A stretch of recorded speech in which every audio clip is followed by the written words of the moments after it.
She arrived at his door with nothing but a dead man's letter and a desperation she was too proud to name. He hadn't spoken to another human being in 11 days. Some men out here were broken by the frontier. Brennan Vale was something worse. He'd made the frontier break first, and everyone within riding distance knew it. They told stories about him the way they told stories about winter storms and wolf packs. You didn't seek him out. You didn't knock on that door. She knocked anyway, and what happened next changed both their lives forever. Drop a comment with your city. I want to see how far this story travels. The canyon had a sound in late autumn that Brennan Vale had never bothered to describe to anyone, mostly because there was never anyone to describe it to. It was a low, dry moan that came up through the rock walls when the wind shifted north. Not quite a howl, not quite silence, something caught between the two. The cottonwoods along the creek had gone bare 3 weeks back, their branches now like cracked fingers scratching at a sky that couldn't decide between iron gray and the pale yellow of a bruise. He was splitting firewood when the dog went still. Rex wasn't much of a dog, half shepherd, half something meaner, with one torn ear and a permanent suspicion of anything that moved after dark. But the dog's instincts were better than most men's common sense, and when Rex stopped pacing and stood with his nose pointed toward the south trail, Brennan set down the axe without thinking about it. He waited. The canyon played tricks with sound, carried things from a mile off, swallowed things that were 50 yards away. He'd learned years ago not to trust his ears here. He trusted the dog. 60 seconds. Maybe 90. Then the sound of hooves on frozen ground. Slow. A horse that was tired or a rider that wasn't pushing. Brennan pulled his coat tighter across his chest, not because of the cold exactly, though it was cold enough, and moved around to the front of the cabin where he could see the trail open up along the lower ledge. The rider appeared through the stripped tree line, and his first thought was that it was a boy. Small in the saddle, bundled in a coat 2 sizes too large, hat pulled down. Then the horse cleared the last stand of bare brush, and he could see better, and it wasn't a boy. It was a woman. She rode a roan mare that had seen better days, ribs showing through the coat, the kind of tired that came from being ridden too far on too little feed. The woman herself sat straight despite everything, which told him something. You either learned to ride with your spine or you didn't, and the ones who did had usually been on a horse since before they could remember. She pulled up about 20 feet from the cabin and looked at him. She had dark circles under her eyes, and her cheeks were raw from the wind. She didn't look afraid, which was unusual. Most people who came up the canyon unannounced looked at least a little afraid of what they'd find.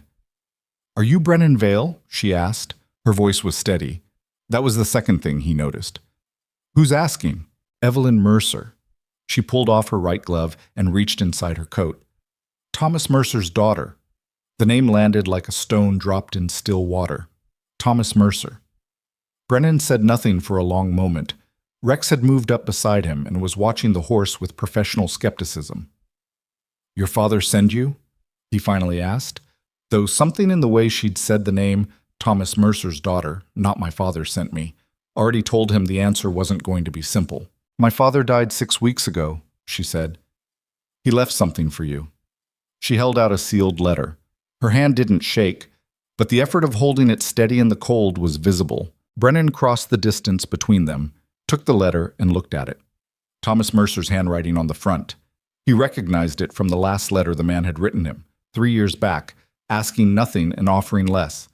Just checking in, the way Mercer had always done. Steady as a fence post, stubborn as one too. "Get down," Brennan said. "Your horse needs water." He put the mare in the small lean-to paddock beside the barn and threw her a half ration of hay. The horse drank from the trough in long, grateful pulls. Evelyn stood nearby watching, and he noticed she checked the mare's legs before she did anything else, ran her hands down the near foreleg, feeling for heat. Another thing that told him something. Inside the cabin, he put coffee on. The place was what it was, functional, without any attempt at comfort. A plank table, 2 chairs that didn't match, shelves of canned goods and tools mixed together without apology. A rifle above the door. Pelts stacked in the corner waiting to be sold. A wood stove that did its job. Nothing more. She sat down at the table with her hat in her hands and looked around the room without making a face about it. "You want to read it alone?" she asked. "Makes no difference." He broke the seal. Thomas Mercer wrote the way he talked. No wasted words, no softening of edges. Brennan, if Evelyn is delivering this, then I'm gone. I'm not going to apologize for that. And I know you'd rather I didn't. I want to tell you something before I get to the ask. You are one of the better men I have known, regardless of what you think of yourself or what other people say.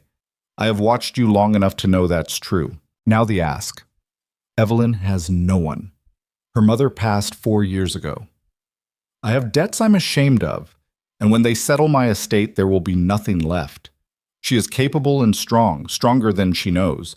But the frontier is not safe for a woman alone, and I am not willing to leave her to the charity of people who would use that against her. I'm not asking you to give her money.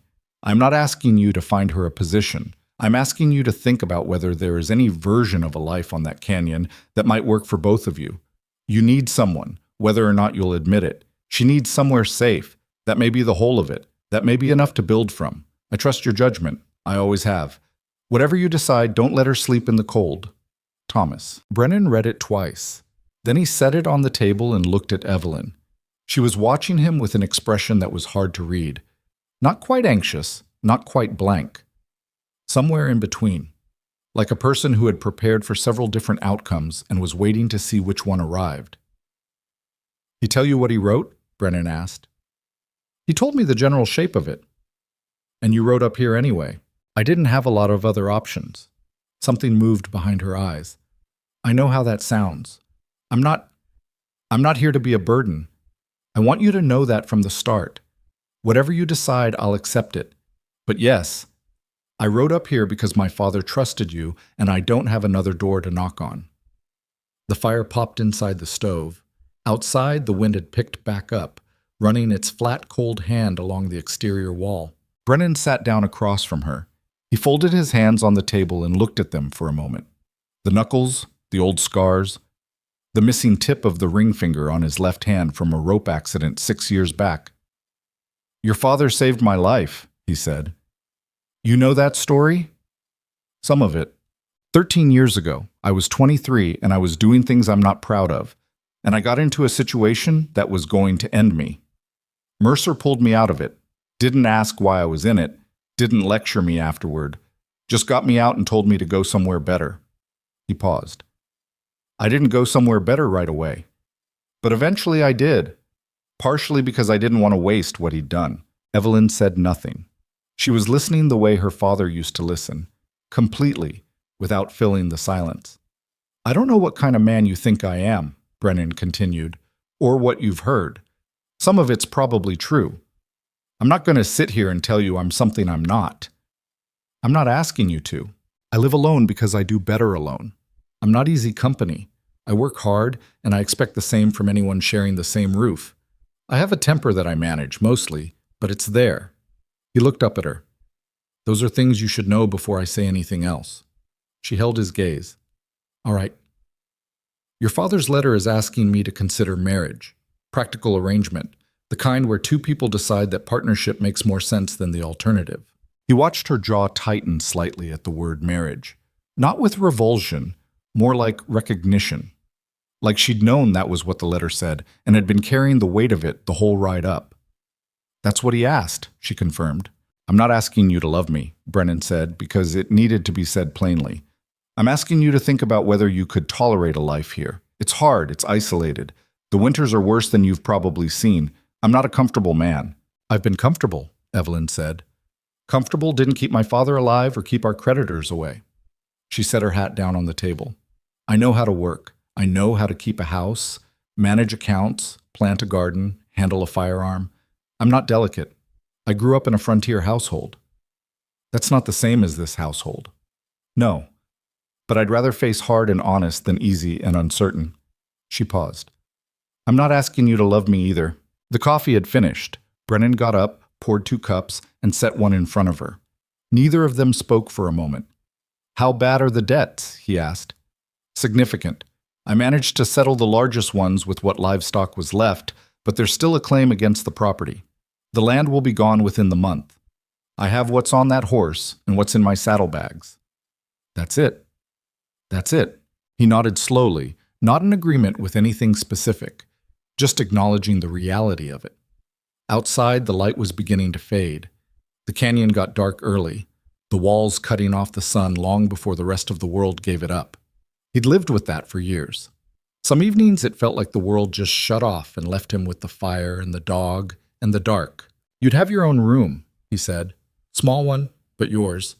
What this becomes over time, that's something we'd figure out as we go. I'm not going to make you promises I don't know yet if I can keep." "I don't want promises," Evelyn said. "I want a fair arrangement between two people who are honest with each other." He picked up his coffee cup. It was chipped at the rim, the handle replaced with a length of twisted wire after the original broke 2 winters ago. He should have gotten a new one by now. He never had. "There's a town judge in Ridgepoint," he said, 40 miles south. "He does marriages. If you want a few days to think on it—" "I've had 6 weeks to think on it." She picked up her own cup and held it in both hands. "My father wrote that letter the morning before he passed. I found it on his desk. I've been thinking about nothing else since." "And?" She looked at him directly across the scarred table, this woman who had ridden 40 miles through cold and fear and pride to knock on a door that most people rode around on purpose. "Yes," she said. The nights got down to 8 degrees that week. Brennan knew because he had a mercury thermometer nailed to the exterior wall of the cabin. Thomas Mercer had given it to him some years back, and every morning he checked it the way he checked the sky. Not to feel anything about it, but to know what he was dealing with. He gave Evelyn the small room off the back of the cabin. It had been a storeroom once, still had shelves along one wall, but there was a narrow bed frame he'd built and never used, and he found a tick mattress rolled in the barn, musty but intact, and after she beat it outside for 20 minutes, it was serviceable. He brought in an extra blanket without being asked. She thanked him without making a thing of it. She didn't ask questions that first evening. She helped him with the evening chores, feeding the horses, breaking ice on the water trough, bringing in the last of the wood he'd split that morning. She worked without commentary, which he appreciated. He'd always found that the hardest thing about having someone around wasn't the company itself. It was the noise of it. The endless filling of silence with words. She didn't fill it, she just moved through the work. That night, after she'd gone to her room, Brennan sat by the stove with Rex at his feet and tried to examine what he'd done. He wasn't given to second-guessing. It was a quality he'd developed deliberately, the way a man could develop calluses on his hands by repeated exposure to rough work. You made a decision, you stood by it, you fixed what went wrong when it went wrong. But this. He'd agreed to marry a woman he'd met 4 hours ago. A woman whose father had asked him to, which was nearly the same as the man himself asking from wherever the dead went when they left. A woman who was clearly capable and clearly desperate and had ridden up a canyon trail in November to knock on the door of a man with a reputation like his. He turned that over for a while. The fire burned low. Rex snored. "You need someone, whether or not you'll admit it." He'd read that line 3 more times than any other part of the letter. He didn't particularly want to admit it. But Thomas Mercer had a way of writing true things, and Brennan had learned at some cost that dismissing true things didn't make them less true. They rode to Ridgepoint 4 days later when the weather opened up enough to make it practical. Ridgepoint was a rough kind of town. Not rough in the dramatic sense, not the kind you read about in the dime novels that showed up in saloons and disappeared just as fast, but rough in the practical sense. Buildings that were mostly functional and partly falling apart. Streets that were either dust or mud, depending on what the sky had done lately. A population of people who were working too hard to bother with spectacle. The judge was a heavy-set man named Callow, who'd been doing frontier marriages for 15 years and had developed an approach to them that could best be described as efficient. He had them stand in front of his desk in his cramped office that smelled of pipe smoke and old paper, asked them a series of questions in a flat voice, wrote their names in his registry with a steady hand, and pronounced them married in the same tone he might use to announce the weather. "Sign here and here," he said, turning the registry toward them. Evelyn signed first. Her handwriting was careful and clear. Brennan signed after her, his own signature the cramped, slightly sideways thing it had always been. A man who'd learned to write late and alone. Callow stamped the page, blotted it, and looked up at them. "You want a copy of the certificate?" "Yes," Evelyn said. "Costs 50 cents. "That's fine." Callow made the copy, took the coins, and stood. "Well, good luck to you both." He seemed to mean it, which was more than Brennan had expected. They walked out into the cold street. The sky had gone flat and white, the kind of overcast that in Idaho in November meant you had maybe 2 hours before something came down out of it. Brennan looked at the sky, then at Evelyn. "We should get supplies while we're here," he said, "before the weather turns. I have a list." She reached into her coat pocket and produced a folded piece of paper. He looked at the list. It was thorough.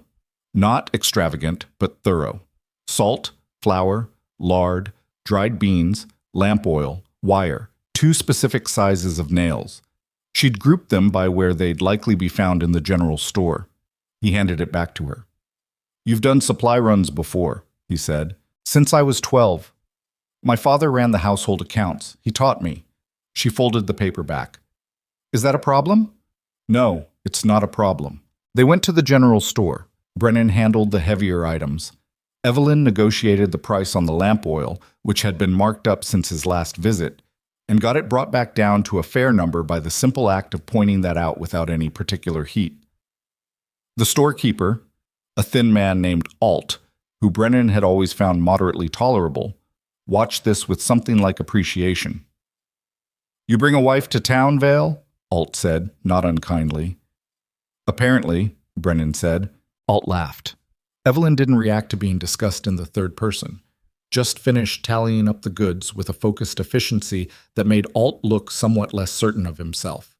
On the ride back, with the pack horse loaded and the weather beginning to show its hand in a gray smear along the northern ridge, she said, "People in town are going to talk. People in town talk about everything. Water table goes down, they'll blame me for it." He paused. "You mind?" "Not particularly, but I want to know what story they have about you, so I know what I'm stepping into." It was a fair request. He'd have made it himself in her position.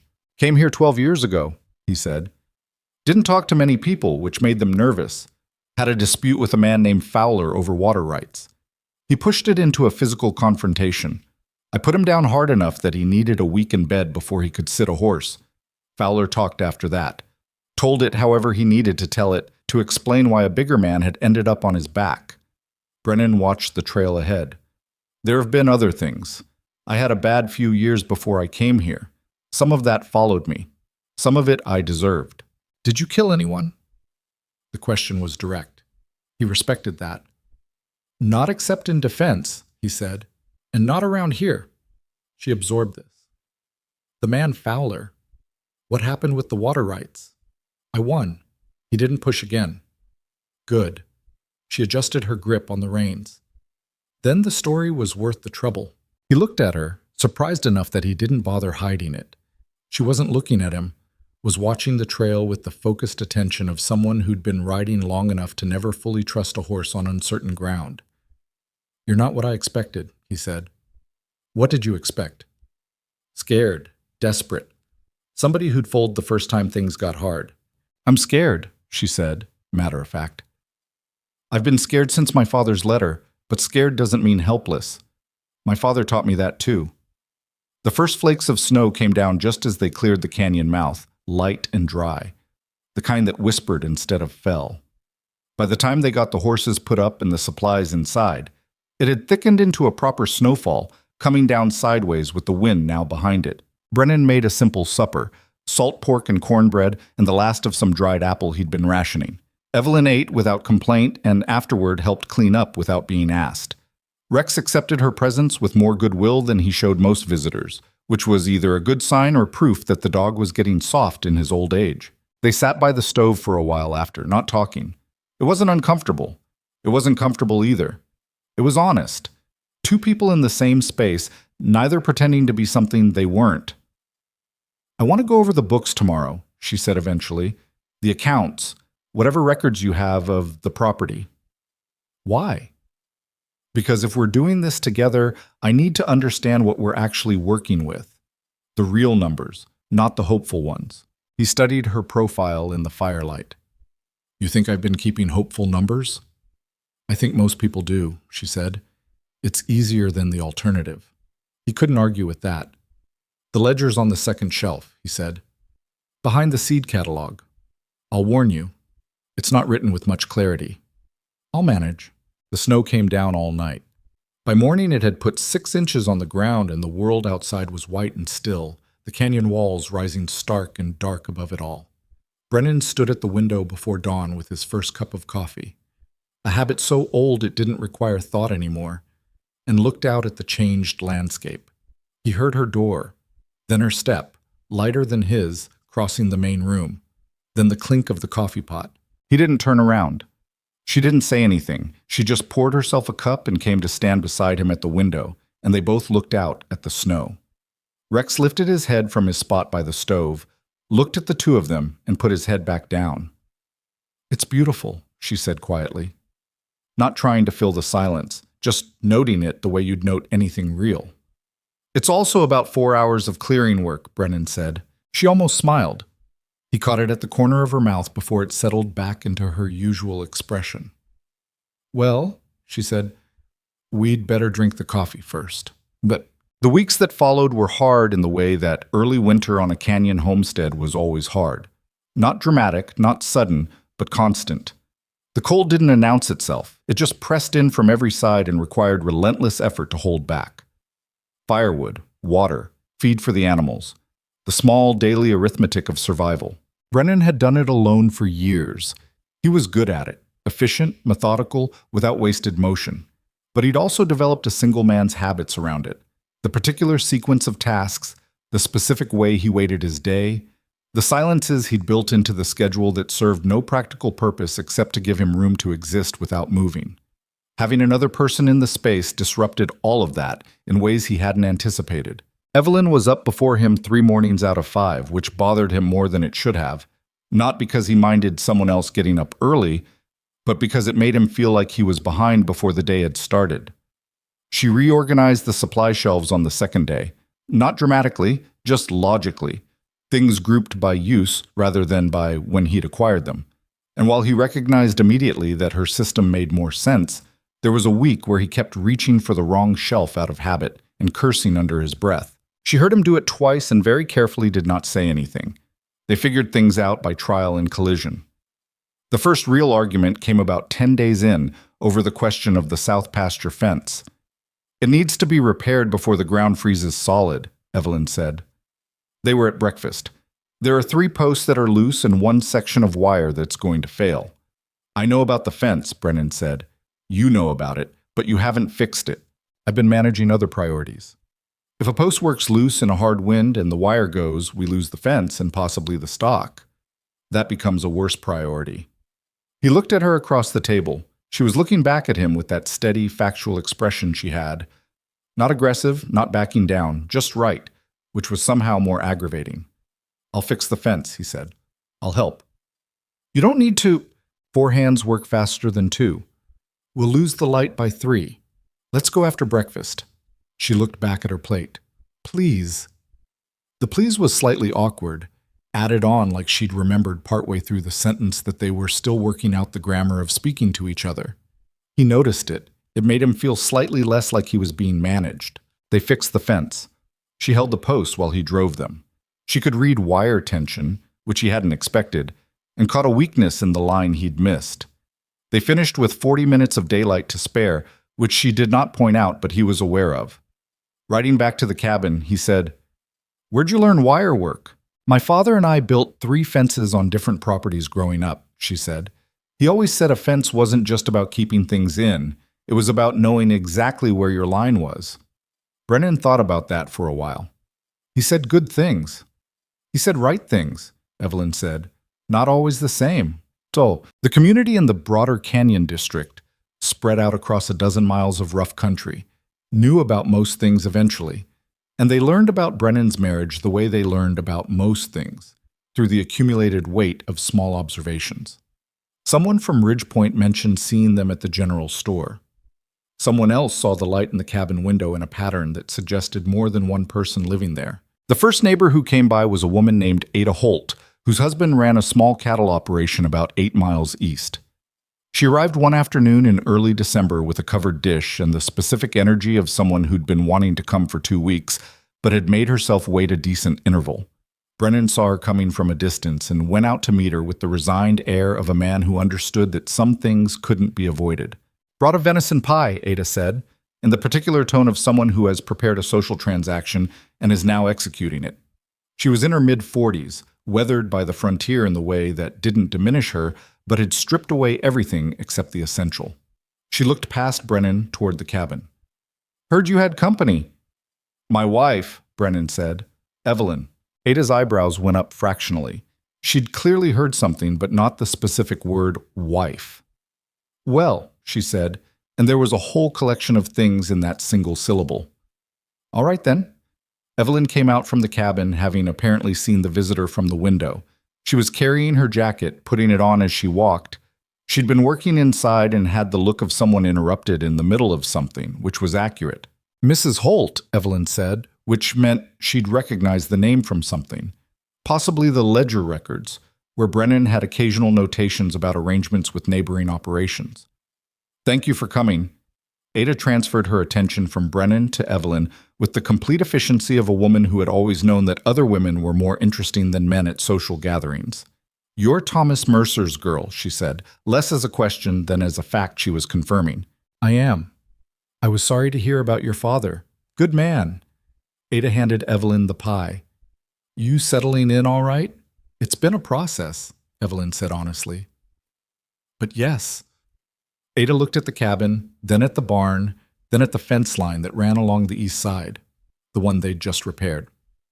"Place looks better maintained than last time I came by," she said. This was aimed approximately at Brennan. "Mrs. Vale's been reorganizing things," Brennan said, because it was true, and because the look on Ada Holt's face suggested she'd appreciate accuracy. Ada looked at Evelyn again. There was an assessment happening. A frontier woman measuring another frontier woman, in the specific way that had nothing to do with the niceties of parlor society and everything to do with whether this person could actually survive. Whatever Ada Holt concluded, she apparently resolved it in Evelyn's favor. "You come find me if you need anything," she said. "I mean that. Tom Holt and I are 8 miles east, but 8 miles is nothing when the need's real." She looked at Brennan. "You hear me?" "I hear you, Ada." "Good." She turned back to her horse. "Pie's better warm." After she left, they stood on the porch for a moment. The air had a bite in it that promised more snow by nightfall. "She's going to tell everyone," Brennan said. "Yes," Evelyn agreed. "Was that a problem?" He thought about it. "No. Probably better than the alternative. People imagining things is worse than people knowing things." She looked at him. "That's actually wise." "Don't sound so surprised." She pressed her lips together against what might have been a smile. "I'll try." They went inside. She served the venison pie for supper. It was, in fact, better warm. It was during the 3rd week of December, going through the ledger by lantern light after supper, that Evelyn said, "You have a water source issue." Brennan looked up from the piece of harness he was mending. "Meaning the creek that runs through the lower canyon, Cutter Creek. It feeds your stock water and irrigates the south fields." "Which you know. But I've been looking at the survey notes in here and the older correspondence, and your property controls the point where Cutter Creek narrows before it spreads out onto the lower valley, which means anyone downstream from you is dependent on your land for reliable water access. I know that. Has anyone ever made you an offer on the land?" He was quiet for a moment. "Once or twice." Evelyn set down her pen. "Recently?" "About a year back. Woman named Veronica Hale runs the biggest cattle operation in the territory, Hale Ranch, South Valley. Sends her men up to the lower valley twice a year or more to use the creek access." "She made you an offer." "She made me an offer." He turned the harness over in his hands. "I declined." "How did she take that?" He considered the question with more care than it might have seemed to warrant. "She took it politely enough in the moment. She's not someone who shows her hand when she's losing." He paused. "Why are you asking?" Evelyn tapped the ledger page. "Because the survey notes in here describe your water position in enough detail that anyone who read them would understand immediately what your land controls. And if someone wanted that access and couldn't buy it, they'd look for another way. I just want to understand all of it," she said. "Not to worry about it necessarily, just to understand the full picture." Brennan looked at her across the room. The lantern light made everything amber, softened the angles of her face. She wasn't being dramatic about any of this. She was being methodical, analytical. the same way she'd approached the fence work, the supply list, the reorganized shelves. She was building a complete picture, piece by piece, quietly, because that was how she worked. The full picture is that Veronica Hale is a wealthy and patient woman who doesn't like being told no, he said, and she has more resources than we do. That's usually true of opponents worth worrying about, Evelyn said. She picked her pen back up. Does she know you married? Word gets around? I imagine she's heard by now. She wrote something in the margin of the ledger. Not nervously, deliberately. Good. Good? It changes the picture for her, Evelyn said. A man alone on a struggling homestead is one kind of problem to solve. A man with a capable partner is a different kind. She looked up. It doesn't make us safer, but it changes what she has to account for. Brennan watched her go back to the numbers. Outside, the wind was coming up again, that low moan through the canyon walls that he knew so well. Rex shifted in his sleep. The fire held. He thought about Thomas Mercer writing that letter in the morning before he died, about what it must have cost to write it, not the effort of the words, but the admission embedded in them, that this was all he had left to give his daughter, a name and a trust, and a hope that the man on the other end of it would be worth both. He thought about the mind thermometer on the exterior wall, given by a man now gone. He thought about the fact that the empty chair across from him had been empty for 12 years, and for the first time in all of that, he wasn't entirely sure he minded that it wasn't empty anymore. He didn't examine that thought too closely. He set it aside and went back to the harness. Some things, he'd learned, were better approached in their own time. The last days of December came with the particular quiet of deep winter. The world contracted, the sky lowered, the canyon sank into itself. Brennan and Evelyn settled into the rhythms of the place, not without difficulty, but with the steady incremental adjustment of two people who had each, in their different ways, learned how to survive things. She learned where the worst drafts came from and blocked them with strips of cloth she found in a trunk, which dropped the interior temperature drop enough at night to matter.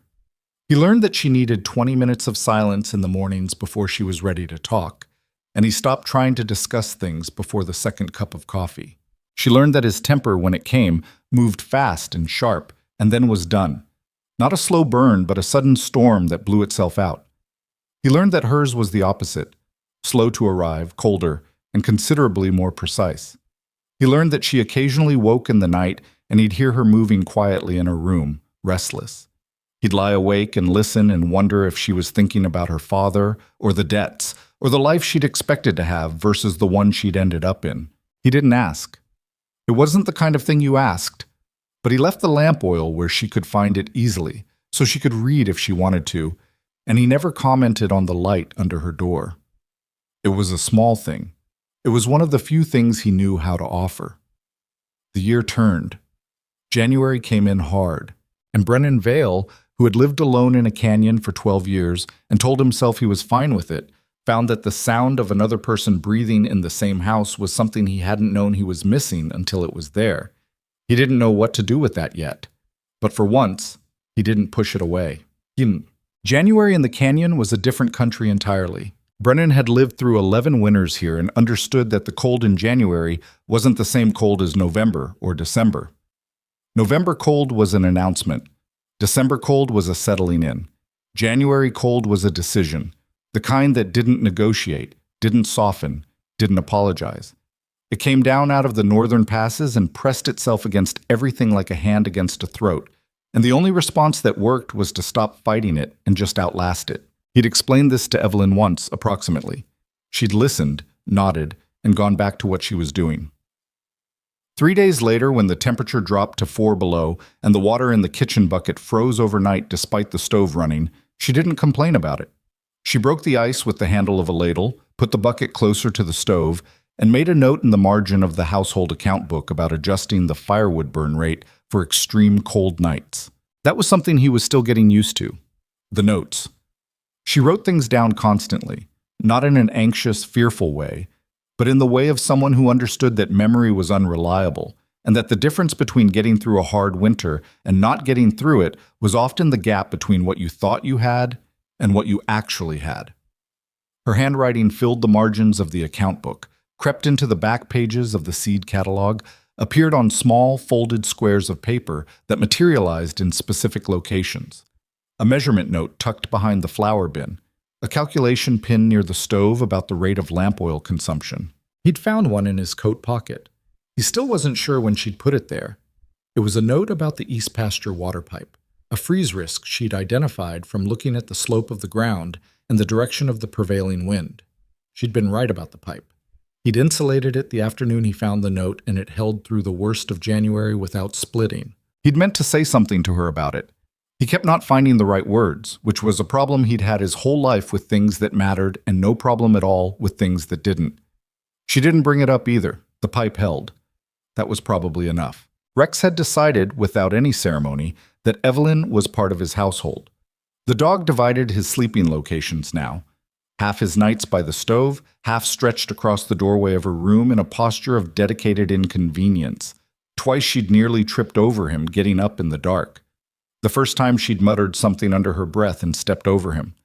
The second time Brennan had heard her say, quietly and without particular anger, "Rex, move." A pause. Then the sound of the dog repositioning. He'd smiled at the ceiling of his own room and felt slightly guilty about it. The work of the homestead in January was relentless and mostly unglamorous. There were fences to check after windstorms, stock to feed twice daily, regardless of what the weather was doing, water to haul when pipes ran slow, repairs to make on equipment that had been waiting since autumn for attention. Brennan had always approached this work with a grim, efficient competence. He did it because it needed doing. He found no particular satisfaction in it. What surprised him was watching Evelyn find satisfaction in it, not in everything. She was honest enough that she didn't pretend the water hauling was enjoyable or that mending harness in cold fingers was anything other than tedious. But there was a specific quality she had when a thing she'd been working on came right. A faint change in her posture, a brief stillness before she moved on to the next task.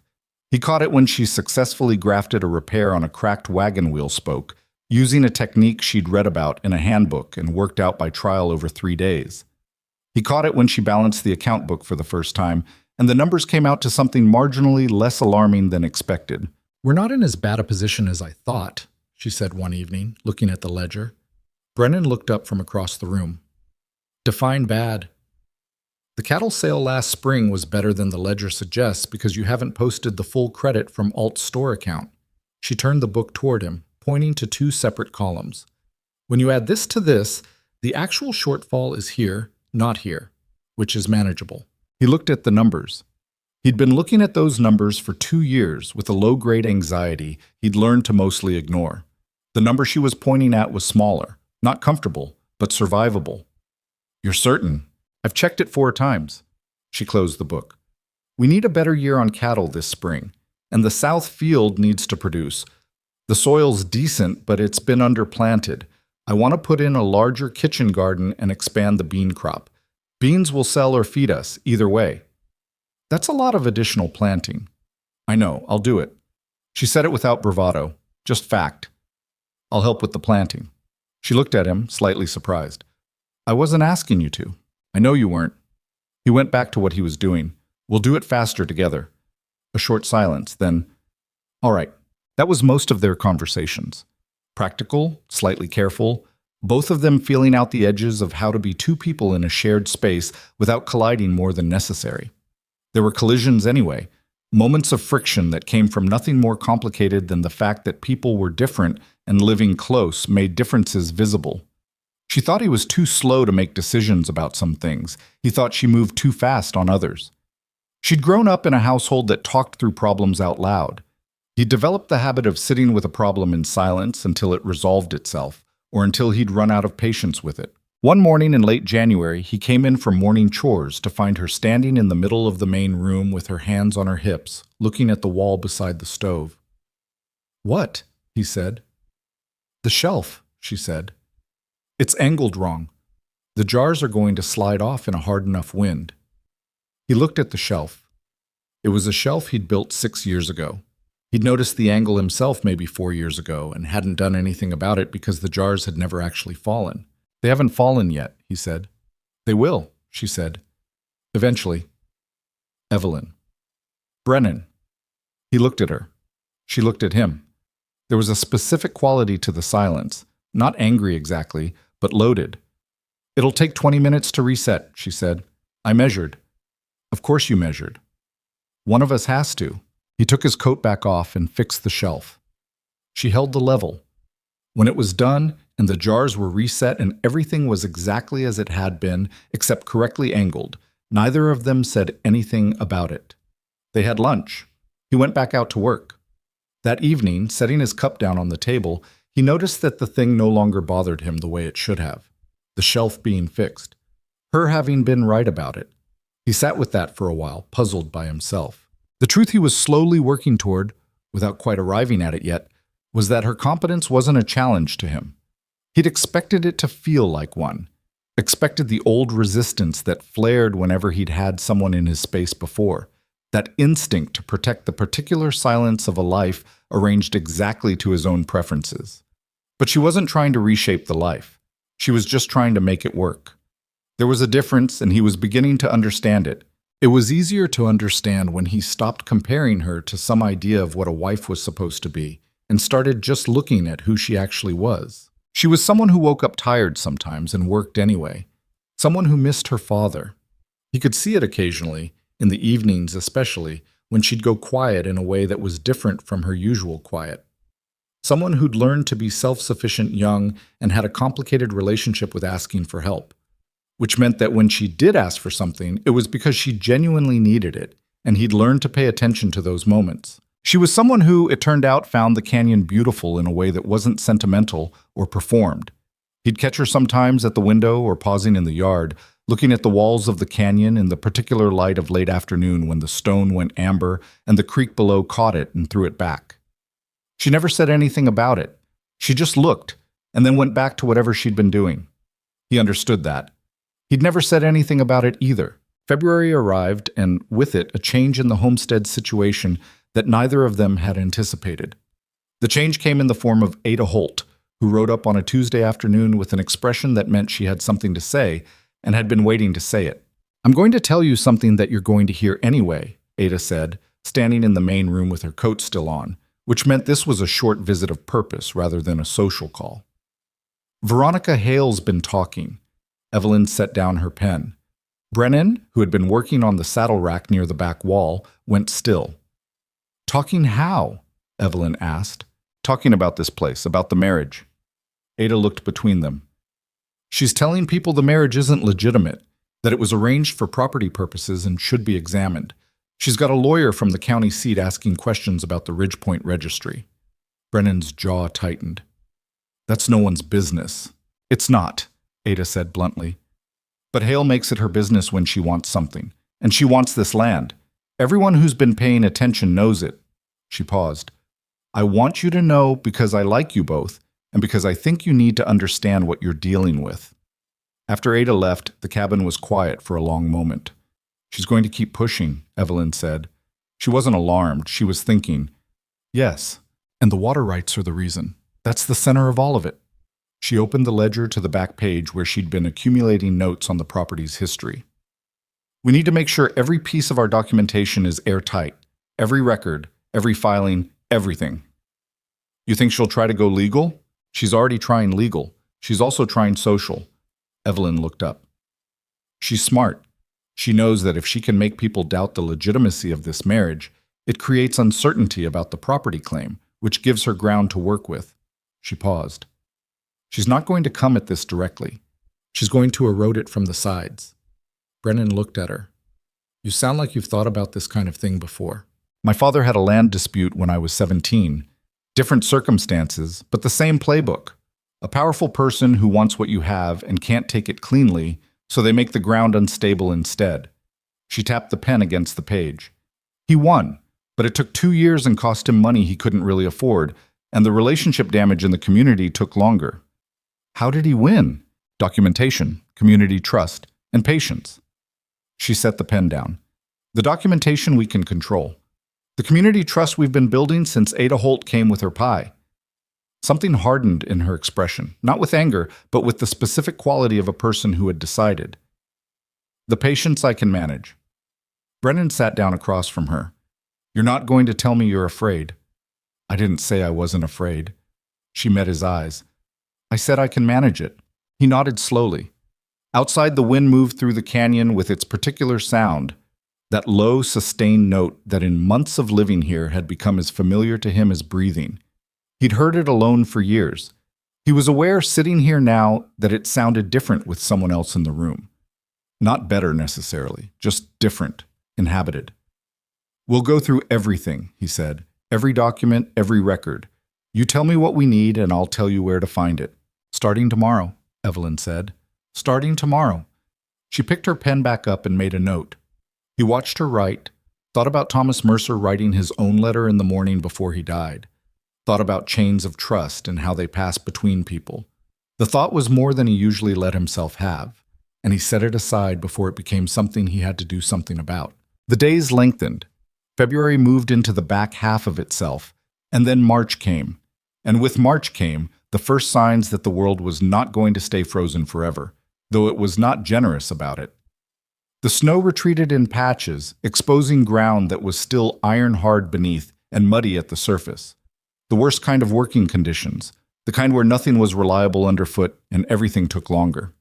But the creek ran faster. The light lasted a little longer each evening.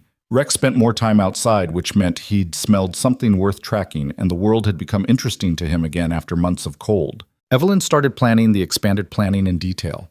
She had drawn a layout of the South Field on paper, divided into sections, with a rotation schedule that Brennan privately thought was possibly too optimistic, but that he also recognized was grounded in actual knowledge of soil and yield. She had seeds she'd sourced carefully through the winter, writing letters to 2 different suppliers and negotiating delivery costs. She'd talked the Holts into a seed-sharing arrangement on beans, her variety for Tom Holt's variety, which would give both operations broader stock than either could afford alone.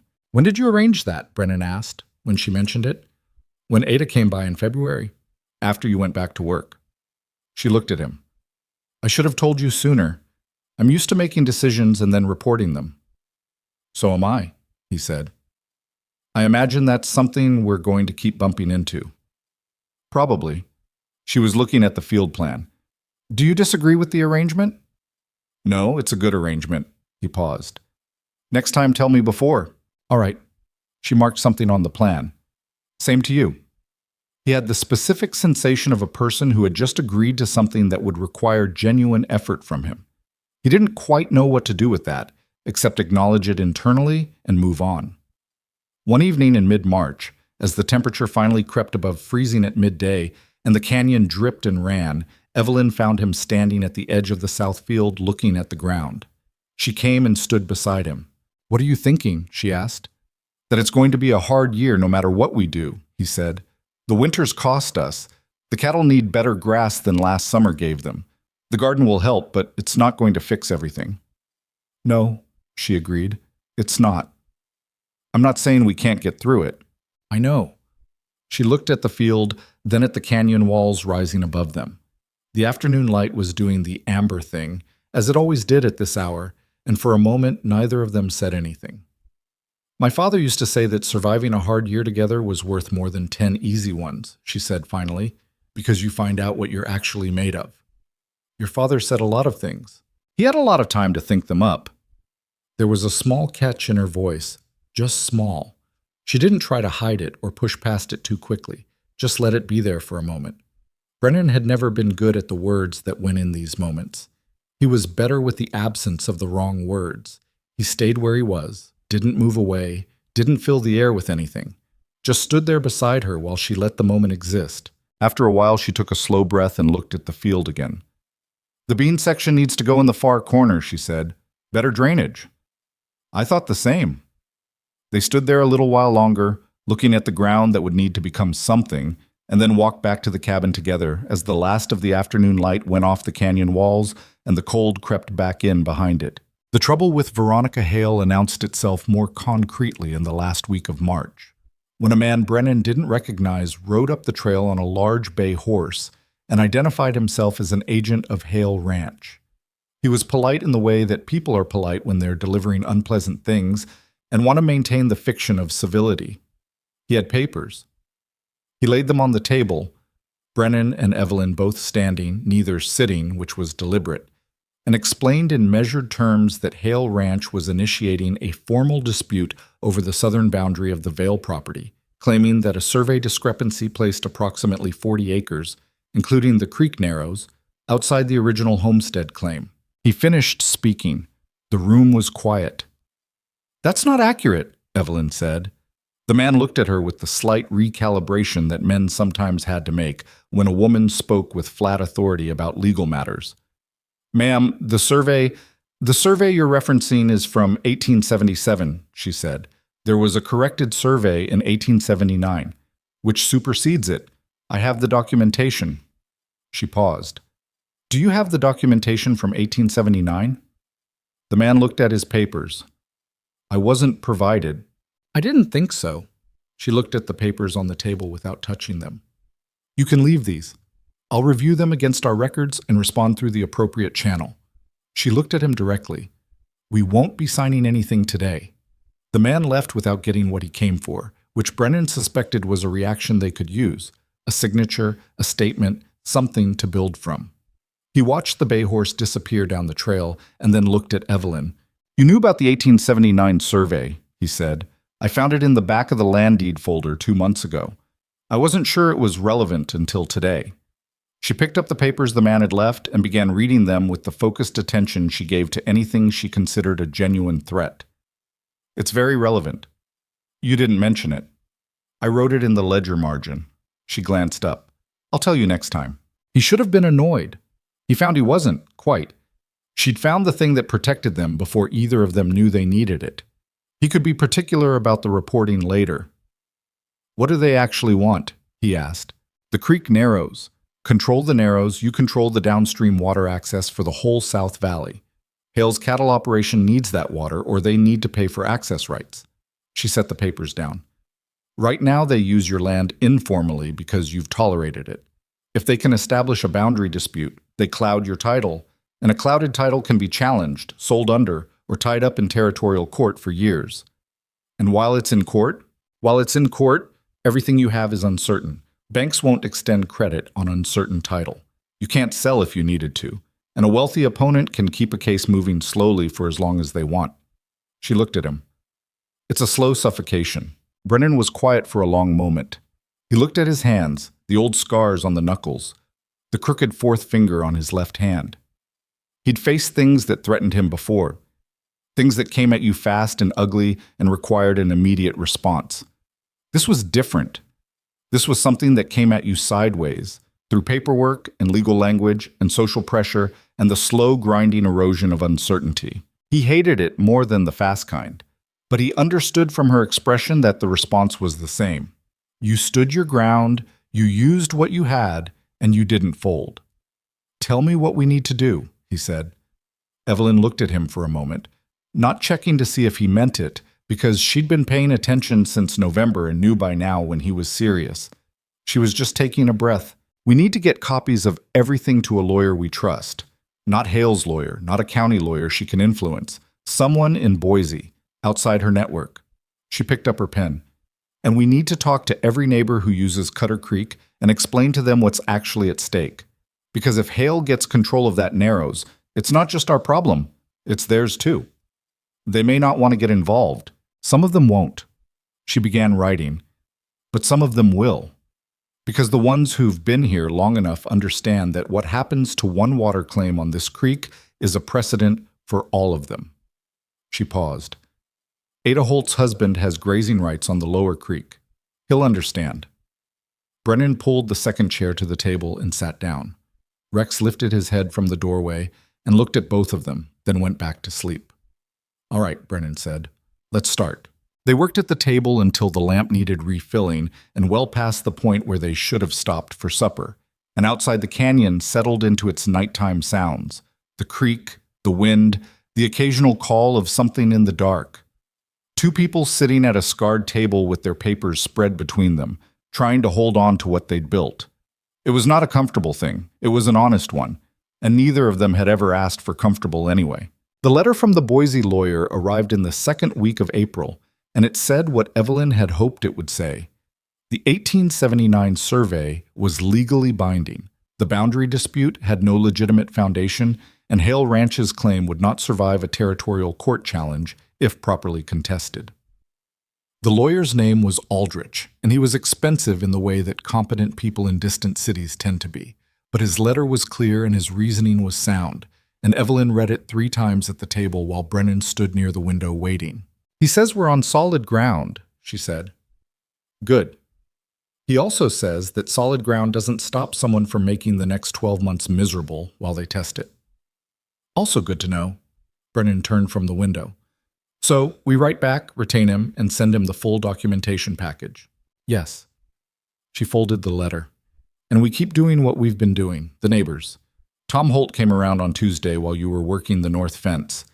He's willing to make a statement about the creek access history if it comes to that. He said 2 others on the lower stretch might be willing too." "Who?"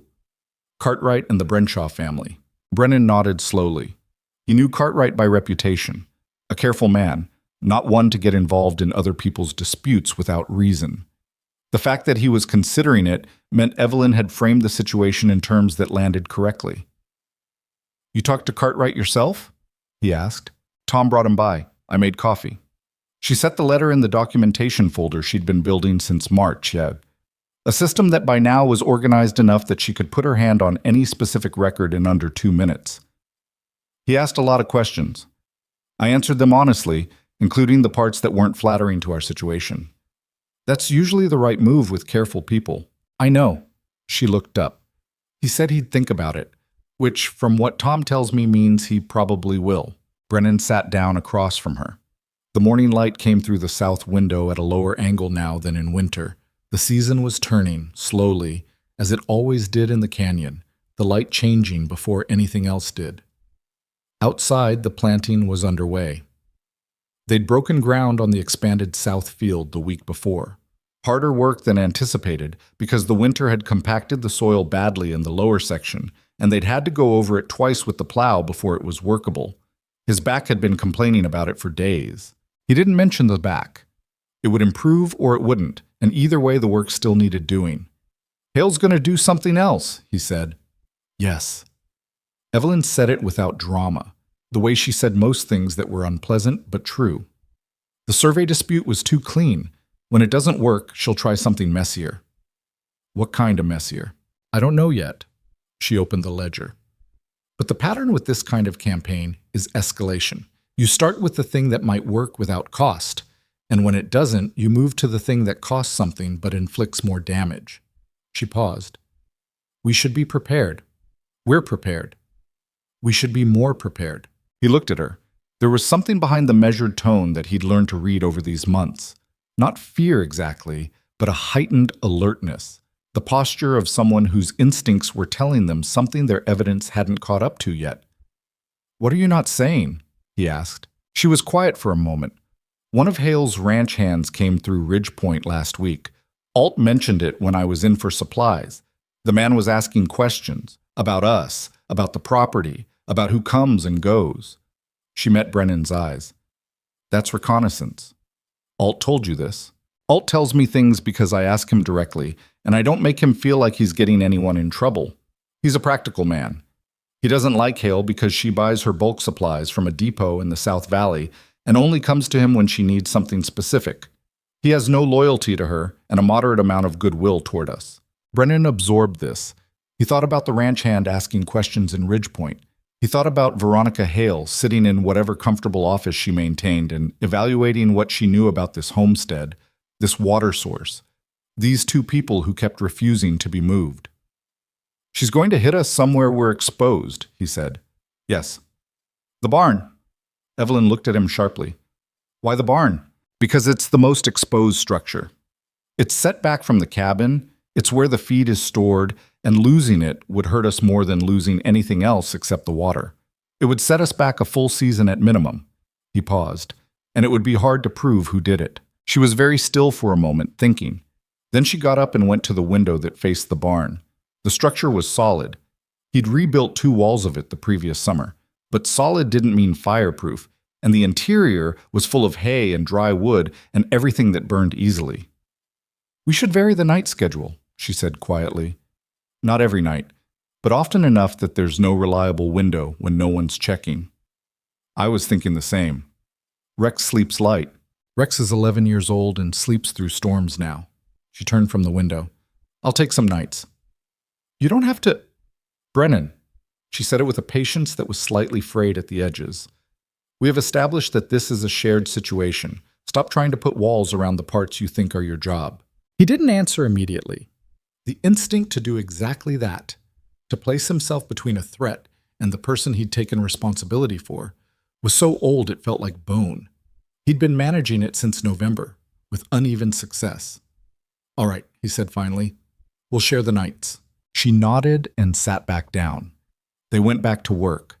But that evening, moving the lantern before bed, he paused at the window and stood there for a while looking at the barn in the dark. The canyon was quiet in the way it was quiet at midnight. Complete, almost pressing. The creek below made its low sound. There was no wind. Everything looked the way it always looked. He went to bed but didn't sleep well, and he didn't examine why. The fire came on a Thursday night in the last week of April, when the temperature had climbed enough that he'd cut back the stove before sleeping.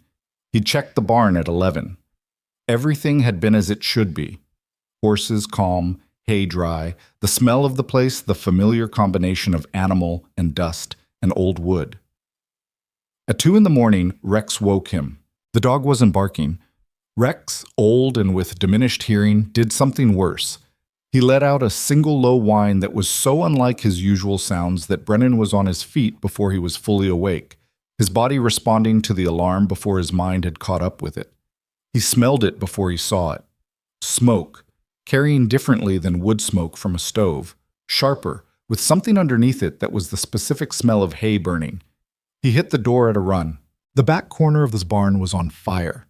Not the roof, not yet, but the corner nearest the hay storage, and the fire had been going long enough that the wallboards had caught and the interior glow was visible through the gaps in the siding.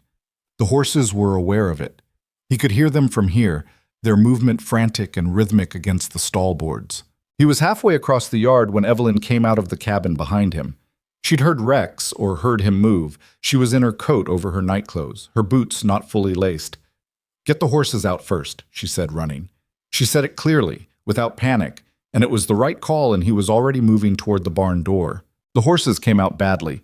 Brennan's gelding nearly took him down in the doorway, terrified and scrambling, and the roan mare was worse, nearly unmanageable, until Evelyn appeared beside him and got her hands on the bridle with a controlled firmness that got the animal moving in the right direction.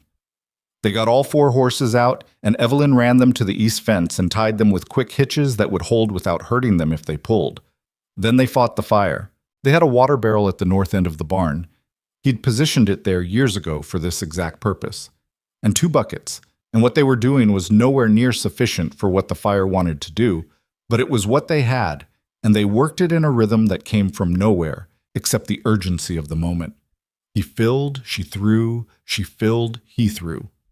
The corner fire fought them. The wallboards had really caught now, and the heat coming off them was significant, pushing them back, making every approach cost something. They lost the corner. That section of wall came down eventually, in a controlled collapse that sent a shower of sparks outward and sideways that they both shielded from. But the collapse also took away the fire's reach toward the interior of the barn, and with the horses out and the main feed storage on the opposite end, what they were left with was a significant structural loss, and the scorched but intact body of the barn itself. By 4 a.m, the fire was out. The east wall and the back corner were gone. The floor along that section was burned through. Structurally, the remaining 3 walls were compromised but standing. They stood in the yard in the dark, and the smell of wet ash, and looked at it. Evelyn's hands were red. She'd gotten too close at one point, and the heat had found the backs of her hands. Not burned through, but raw. She was holding them slightly away from her sides, and Brennan noticed and felt something sharp and unpleasant move through his chest.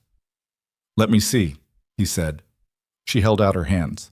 He turned them over carefully. The skin was reddened and tender but intact. A heat scorch, not a true burn. It would hurt for days.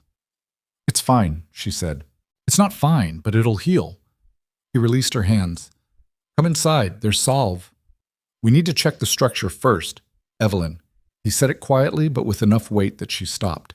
The structure will be there in 10 minutes. Come inside. She looked at him. Something moved across her face. Not quite surprise, not quite relief. She was tired and shaken in the way that came after adrenaline left. The specific hollowness of a body that had been running on urgency for 2 hours and had run out of it. All right, she said. Inside he found the salve. A tin of it he kept for livestock injuries that worked equally well on human skin. And she sat at the table with her hands on the surface while he applied it.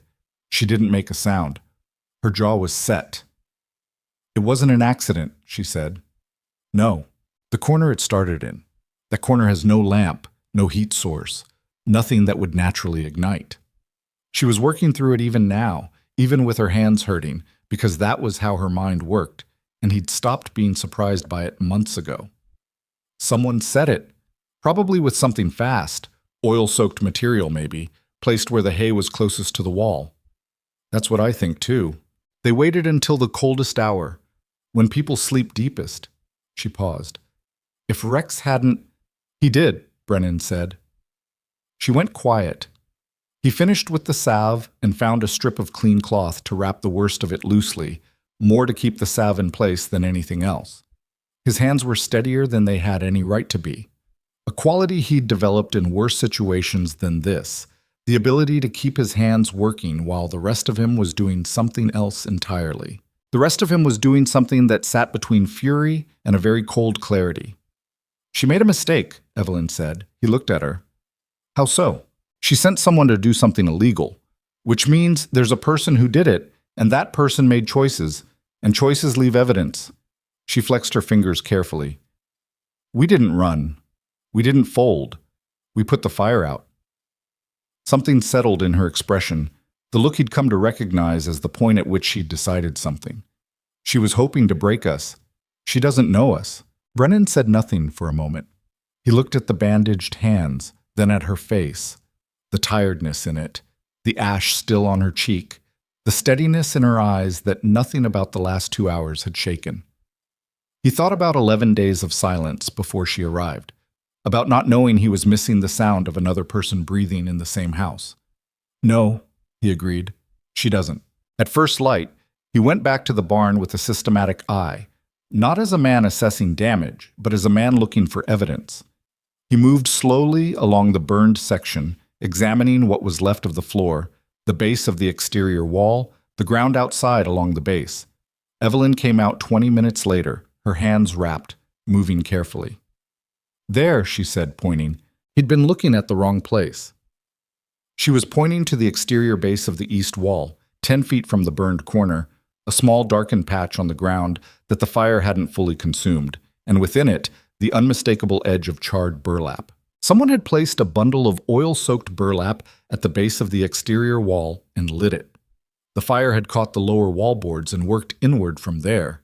The placement was deliberate, angled toward the hay storage, positioned where the fire would have the longest reach before anyone noticed. They know the barn, Brennan said quietly, or someone described it to them.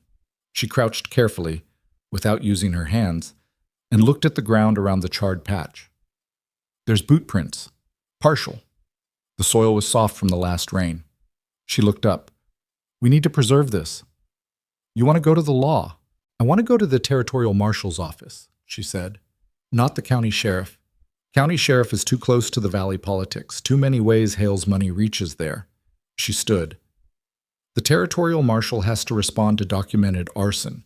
It's not optional for them. And if we walk in with physical evidence, the burlap, the boot print, a documented account from both of us, they have to open an inquiry. Brennan looked at the evidence, then at Evelyn. She has more influence than we do. She does. Evelyn's voice was level. But we have something she doesn't. What? The truth. She said it simply, without theater, and I know how to document it. They spent the morning carefully preserving what they had. Evelyn directed, she knew how things needed to be recorded to be legally useful, and she was careful and methodical about it in a way that cost her. He could see, because the hand movement was painful, and she was doing it anyway.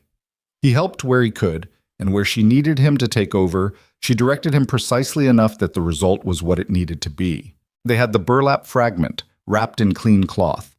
They had a detailed written account of the fire's origin and behavior, signed by both of them. They had a crude but accurate sketch of the boot print that Evelyn had made before the morning dew disturbed the impression further. And they had Rex, who Brennan had watched carefully in the early morning light, noting that the dog's behavior near the east side of the barn was different from his behavior near the fire damage, more agitated, more interested, in the way that meant a scent he recognized. Someone he smelled before, Brennan said. Evelyn looked at the dog. Hale's man who came with the papers. In March. Rex was in the yard. He would have filed it. She said it the way she said things she was confident about. No emphasis, just fact. Dogs do that, especially old dogs. They remember threat. He looked at Rex, who was pacing the east wall with his nose down. That's not evidence a court can use. Oh, no. But it tells us we're right. She watched the dog. It tells us who sent him. 2 days after the fire, they rode for the territorial marshal's office. It was a full day's ride, and they went together. Brennan had considered going alone and dismissed the idea, both because it was her evidence as much as his, and because he understood, after months of watching how her mind worked, that she would handle the conversation with an authority and precision that he genuinely might not. He wasn't comfortable admitting that. He admitted it anyway, internally, which was as far as he generally got with uncomfortable self-awareness. The territorial marshal's office was in a larger settlement called Harwick, bigger than Ridgepoint, with the faint pretension of a town that was trying to be something more permanent than the frontier usually allowed. The marshal himself was a lean, gray-haired man named Sewell, who'd been in the position long enough that very little surprised him, and most things annoyed him slightly. He listened to their account without interrupting. He examined the burlap fragment and the sketch of the boot print. He read the written account with a careful eye. Then he set it all down on his desk and looked at both of them. You're making a serious allegation, he said, against a serious person.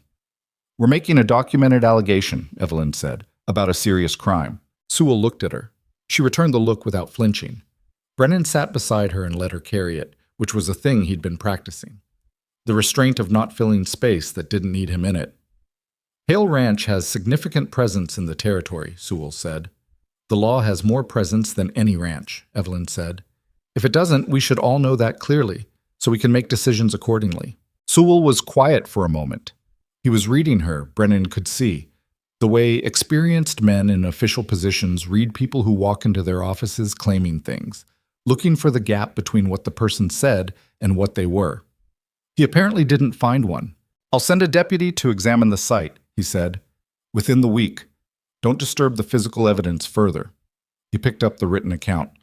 And I'll want statements from any witnesses to Hale Ranch activity near your property in the weeks prior. We have those, Evelyn said. She produced 3 folded pages from her coat, statements she'd gathered from Tom Holt and Cartwright, carefully written, with specific dates and observations. These are sworn and signed. Sewell took the pages with the expression of a man who was moderately impressed but had decided not to show it too directly. You came prepared.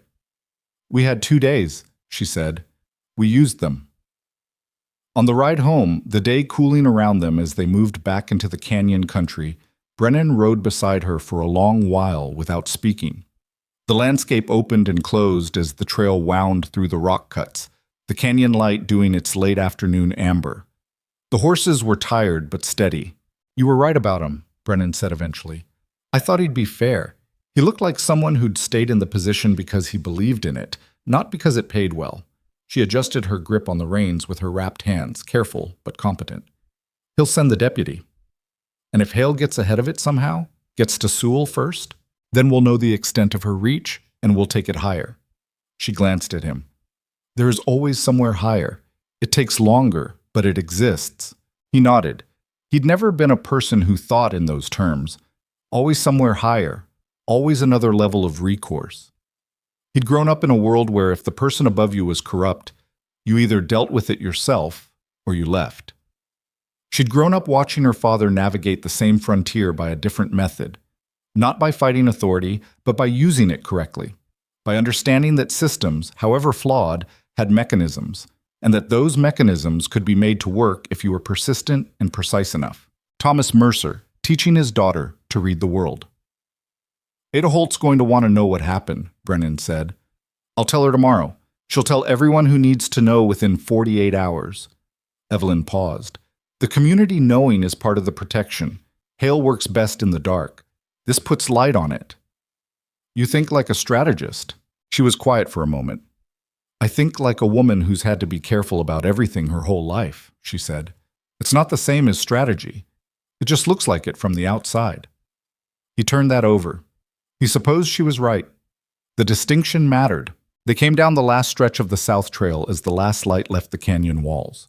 The homestead came into view, cabin intact, the horses at the east fence still calm, and the barn with its damaged east end a stark reminder of what had been survived 2 nights ago.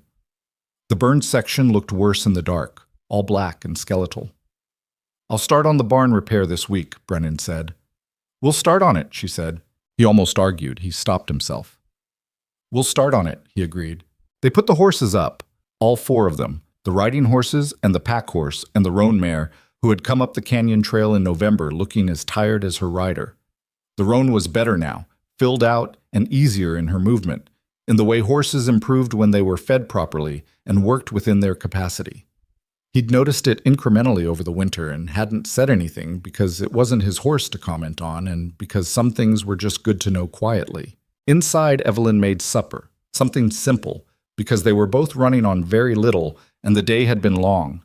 They ate at the scarred table with the lantern between them and Rex at their feet, and the smell of the evening coming in under the door.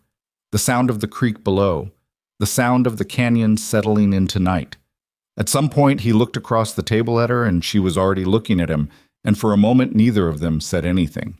There was something between them that hadn't been there in November and hadn't been there in January and had been growing so incrementally since then that it was hard to point to any single moment when it had arrived. It was not simple, it was not comfortable. It was the kind of thing that could be examined too directly and break, or avoided entirely and harden into something less. He didn't know what to do with it yet. She looked back at her plate. Long day, she said. Long week, he said. They cleaned up. She went to her room. He sat by the stove for a while with the dog at his feet the way he'd done for 12 years. Except that the cabin was different now, in the way a place became different when someone had lived in it long enough to leave their mark. The reorganized shelves, the notes in the ledger margins, the seeds sorted on the south windowsill by planting date, the pair of gloves she'd left on the chair across from him because she'd been using them and hadn't put them away. And the imperfection of that, the simple human evidence of another person existing here, was something he'd stopped trying to ignore. He didn't know what to call what he was feeling. He knew it was real. He knew it had changed him in ways he hadn't consented to, which was how real things usually arrived. Outside, the canyon was quiet. The deputy would come. The evidence would be examined. The community was watching. Veronica Hale had started something she'd expected to end quickly, and she had underestimated both of them in ways that were about to become a problem for her. But tonight, all of that was tomorrow's work. Brennan put out the lamp. In the dark, the cabin was just a cabin again. The sounds of it familiar, the smell of it, the particular mixture of wood smoke and the salve he'd applied to Evelyn's hands, and the coffee from the morning and the old wood of the walls. Rex breathed slowly on the floor. Down the hall, behind the door of the small room that had been a storeroom once, he heard her move and then settle, and then go still. He lay on his back in the dark and looked at the ceiling. He'd looked at for 12 years, and the thought he didn't examine too closely came anyway, clear and unhurried. He did not want her to leave. He sat with that for a while. Then he closed his eyes. Marshal Sewell's deputy arrived on a Wednesday, 5 days after their visit to Harwick. His name was Cord, young enough that his face still held on to something unfinished about it, but he moved around the burn site with a careful eye and didn't ask unnecessary questions, which Brennan respected. He spent 2 hours examining the physical evidence, made his own sketches of the boot print, what remained of it after the days of exposure, and took the burlap fragment with him in a cloth envelope, noting the documentation chain in a small ledger he carried for the purpose. Before he left, he stood at the edge of the yard and looked at the damaged barn with the expression of someone who was calculating something he wasn't ready to say out loud. "You have enemies," he said finally. It wasn't a question. "One specific one," Evelyn said. Cord looked at her, then at Brennan. Marshal Sewell will want a formal deposition from both of you within the month. I'd suggest you come back in 2 weeks, once I've had time to present what I've found." He picked up his saddlebags. "Don't make any public accusations before then." "We understand," Evelyn said. After he rode out, Brennan started on the barn repair. There was nothing to be done about the legal situation in the next 2 weeks, except wait. And waiting had never been something he was comfortable with, which meant that work was the only viable response. He pulled the damaged boards, assessed what could be salvaged, and made a lumber list that was longer than he wanted and shorter than it could have been. The wall structure had held better than he'd feared in the immediate aftermath. The remaining posts were solid, and what was lost was primarily cladding and the floor section near the corner. Evelyn worked beside him that first morning, sorting salvageable materials from loss, until he said, "Your hands." She looked at them. The redness had faded, but the skin was still tender, still healing. "They're functional. They're not ready for rough lumber yet. Give it another few days." She looked at him with the expression that meant she was deciding whether to argue. He returned it steadily. This was a negotiation they'd had before, in different forms. The negotiation about limits, about when pushing through was necessary and when it was just stubbornness. "I'll work the interior sorting," she said. "Nothing that requires grip strength." "That works." She went to the interior. He went back to the outer wall. They worked through the morning without much conversation, which was fine. They'd gotten good at the comfortable kind of silence, the kind that wasn't a distance but just two people occupying the same space without needing to fill it. Around midday, she appeared at the barn door. "Ada Holt is coming." He heard the horse then, Ada's distinctive quick-stepping gray, coming down the trail at a pace that meant she had something to say. She pulled up in the yard and didn't dismount, which also meant something. "There's talk in Ridge Point," Ada said. She looked at both of them, and her expression was careful in the way of someone who is about to deliver information that is going to matter. "About the fire. Hale's version is already in circulation. She's saying it was an accident, lamp left burning in the barn, carelessness." "Of course she is," Evelyn said, "and she's added something." Ada's jaw tightened. "She's saying that the property has been mismanaged, that it's a liability to the water system for the whole valley, that if it were in more capable hands, the creek access would be properly maintained and available to everyone." She paused. "She's framing herself as a community solution." Brennan set down the board he was holding. "She's rewriting the story," Evelyn said. "Not with surprise, with recognition. Before ours can establish itself." "She's got more reach in Ridge Point than you do," Ada said, plainly. "She buys from merchants there, employs people from there in season. That matters to some people more than the truth does." She looked at Evelyn directly. "I'm not saying they're right. I'm saying that's what you're up against." Evelyn was quiet for a moment. Then, "Who's listening to her? Alt isn't. Harmon at the feed store isn't. But the new man who bought the Pell property last fall, Graves, I think, he doesn't know the history, and she's been talking to him." Ada shifted in the saddle. "There might be others I haven't heard yet." After Ada left, they stood in the yard for a minute. The canyon was quiet around them, the kind of quiet that had started to feel like something that belonged to them, the specific texture of this particular place at this particular hour. "She's moving faster than I expected," Evelyn said.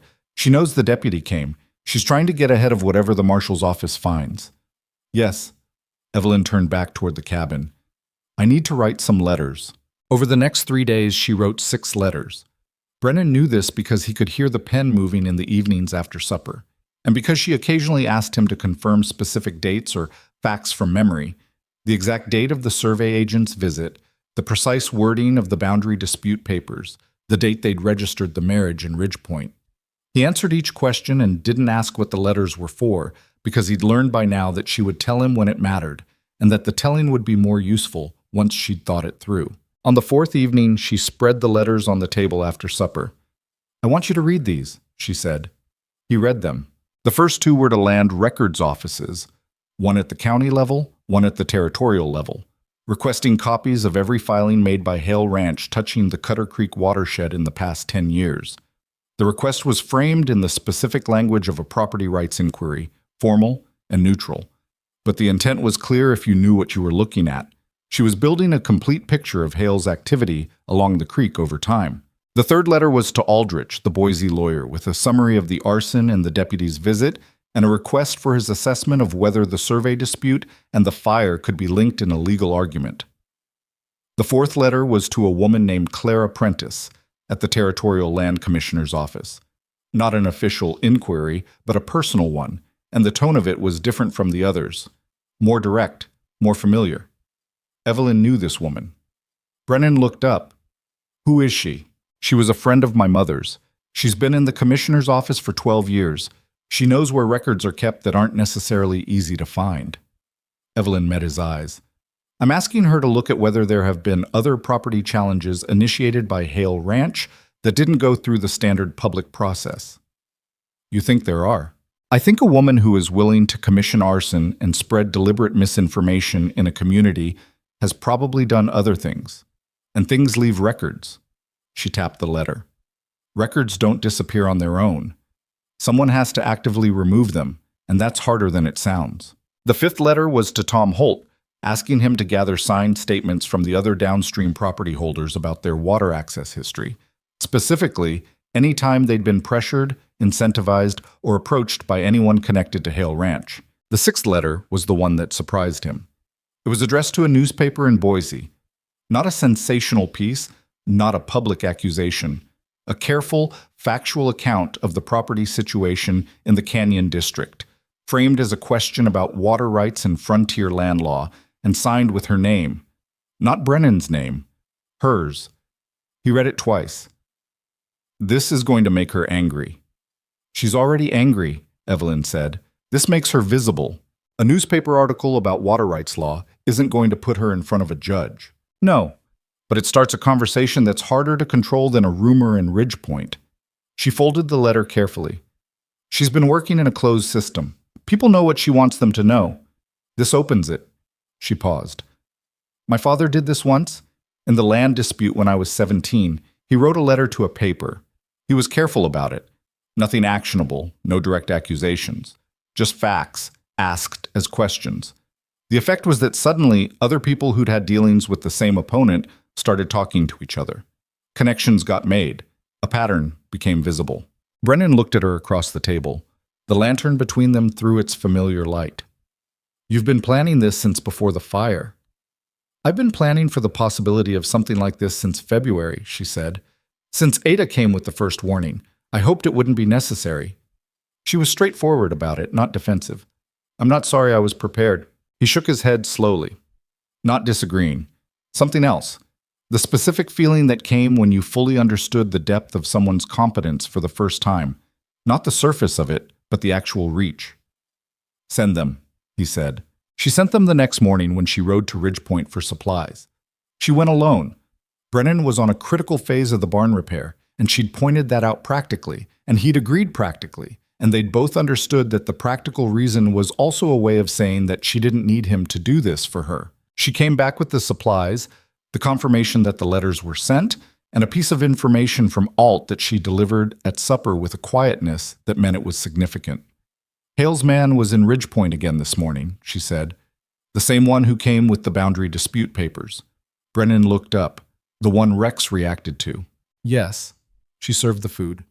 His name is Deacon. He works directly for Hale, not a ranch hand. More of an errand man. She paused. Alt says he asked whether we'd been seen meeting with the deputy, whether anyone knew what we'd given him. She's trying to find out how much we have. Which means she doesn't know. Evelyn sat down. If she knew exactly what the deputy took with him, she'd be working a different angle. She's operating with incomplete information. She picked up her fork. That's the first real advantage we've had. The 2 weeks before the Harwick deposition moved the way all waiting moved. Too slowly when you needed them to pass. Too quickly when you needed to prepare. The barn repair consumed most of Brennan's daylight hours. He worked with the focused, physical absorption of someone who understood that a thing repaired was a thing reclaimed.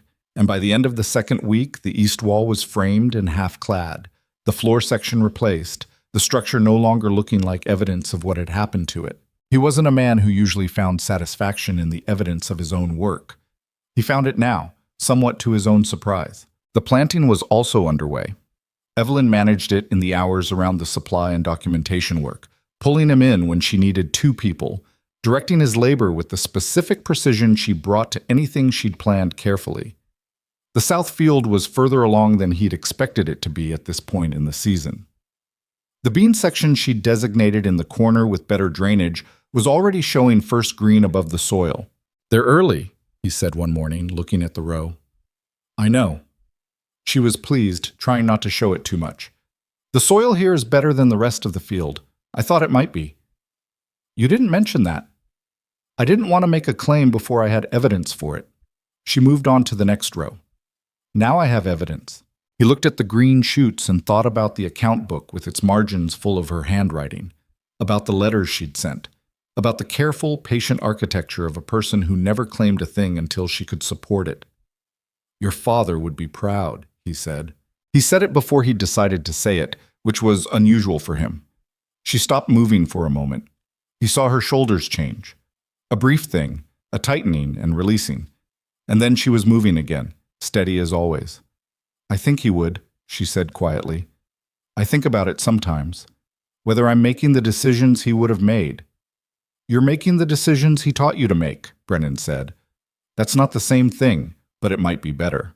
She looked back at him over her shoulder.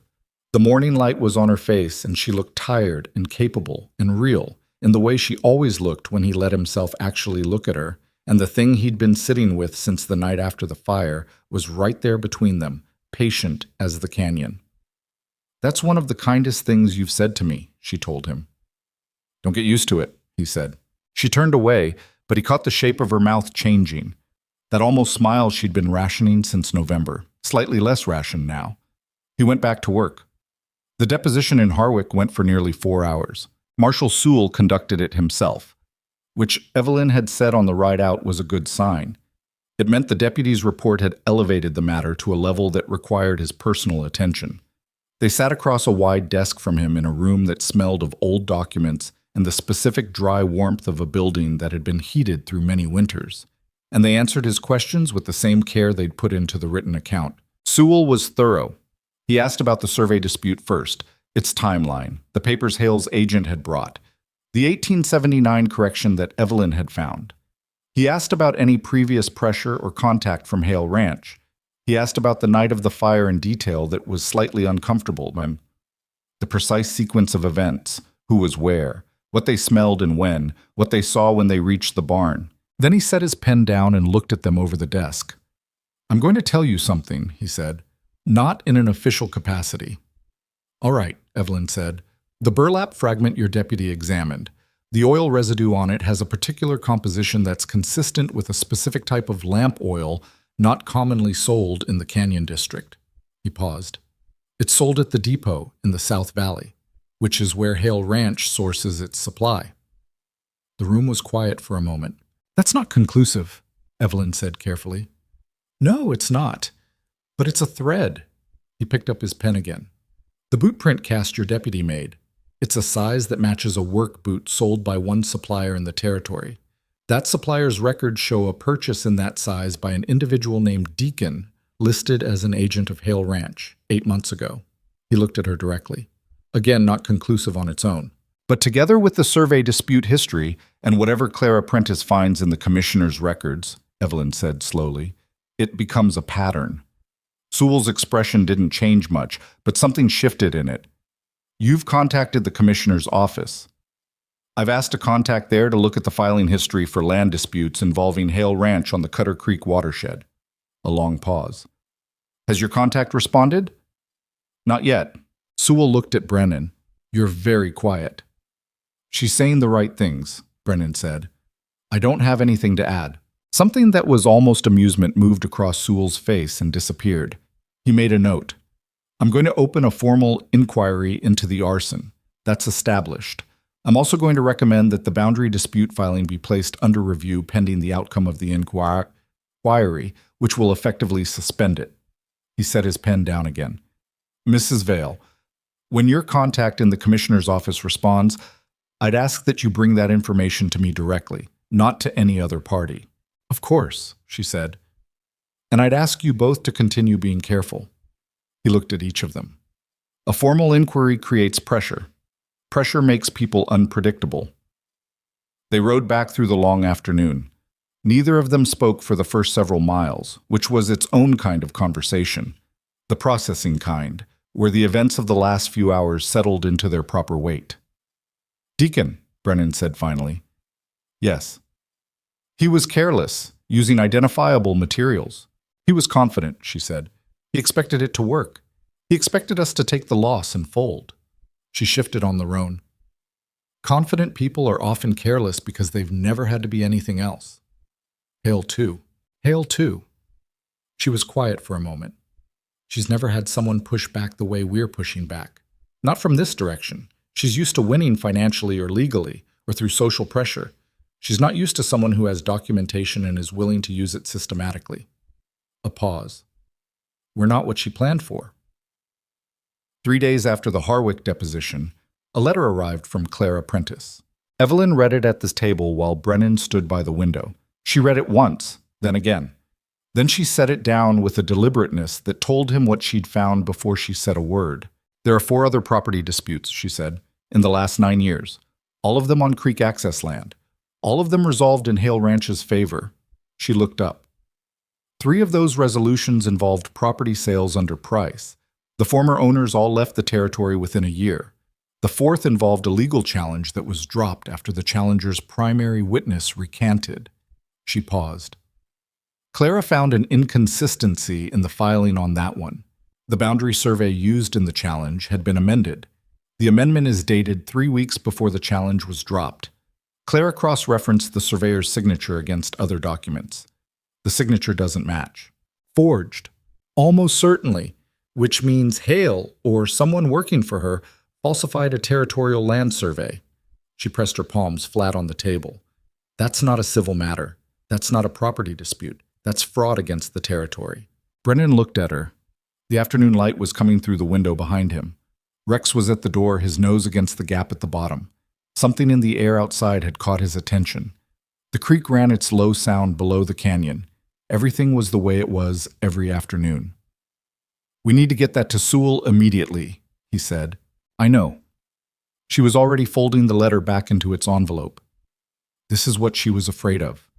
This is what all of it was for. The boundary dispute, the rumors, the fire.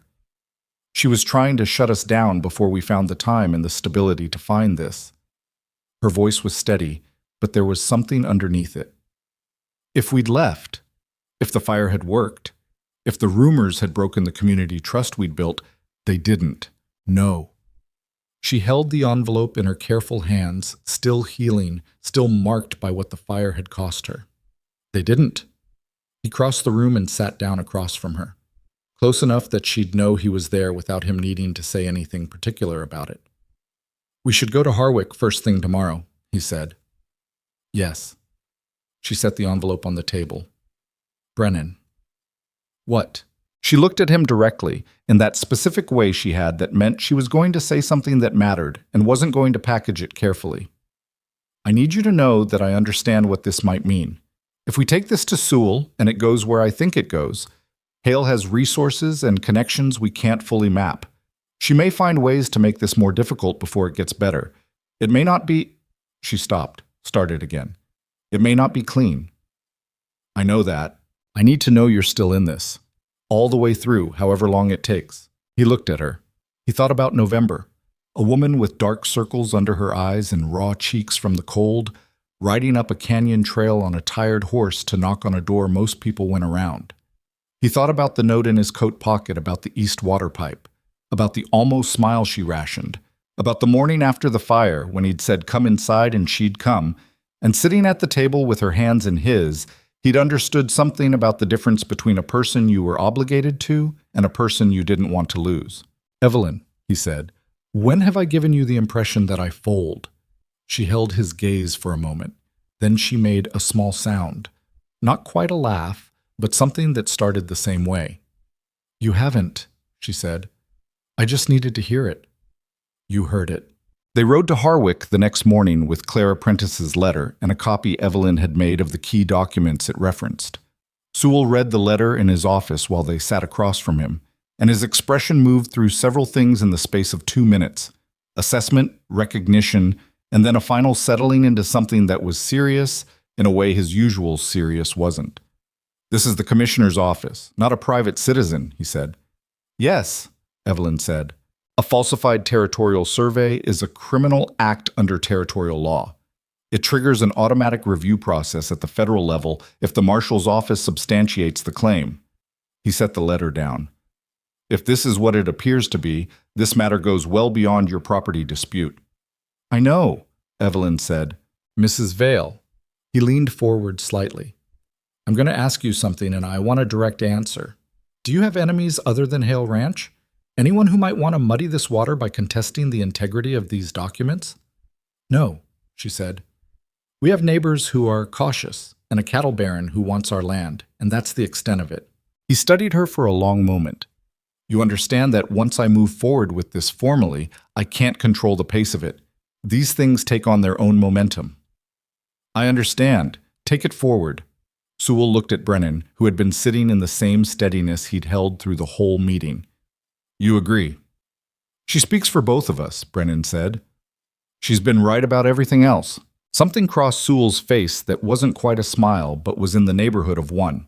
He picked up his pen. "All right," he said. "Let's get started." The formal inquiry opened within the week. It moved through the territory with the specific momentum that Sewell had warned them about, slow at first, then faster than expected, then suddenly very public. Hale Ranch's attorney entered the process loudly, which Aldrich had anticipated and written to them about, assuring them it was a predictable response, and that noise wasn't the same as strength. The community in the Canyon District learned the full shape of the situation through the channels that communities use. Ada Holt, primarily, who communicated with the focused efficiency of a woman who'd spent 40 years knowing which conversations needed to happen and making sure they did. Tom Holt made his statement to the marshal's office formally. Cartwright made his.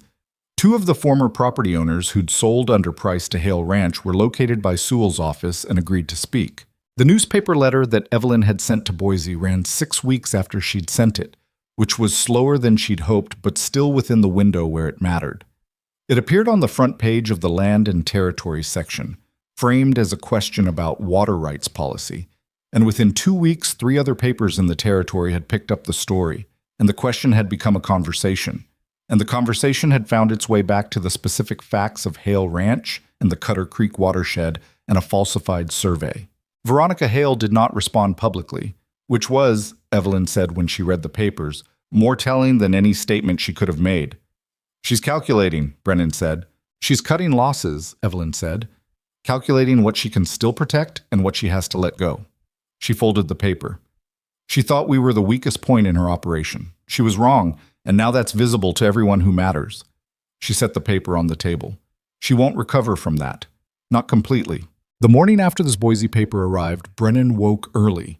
Earlier than usual, before the light was fully in the sky. Before the canyon had shifted from its night sounds to its day sounds. He lay there for a moment in the particular quiet of a situation that had changed while you were sleeping, that had moved from one category to another while you weren't paying attention.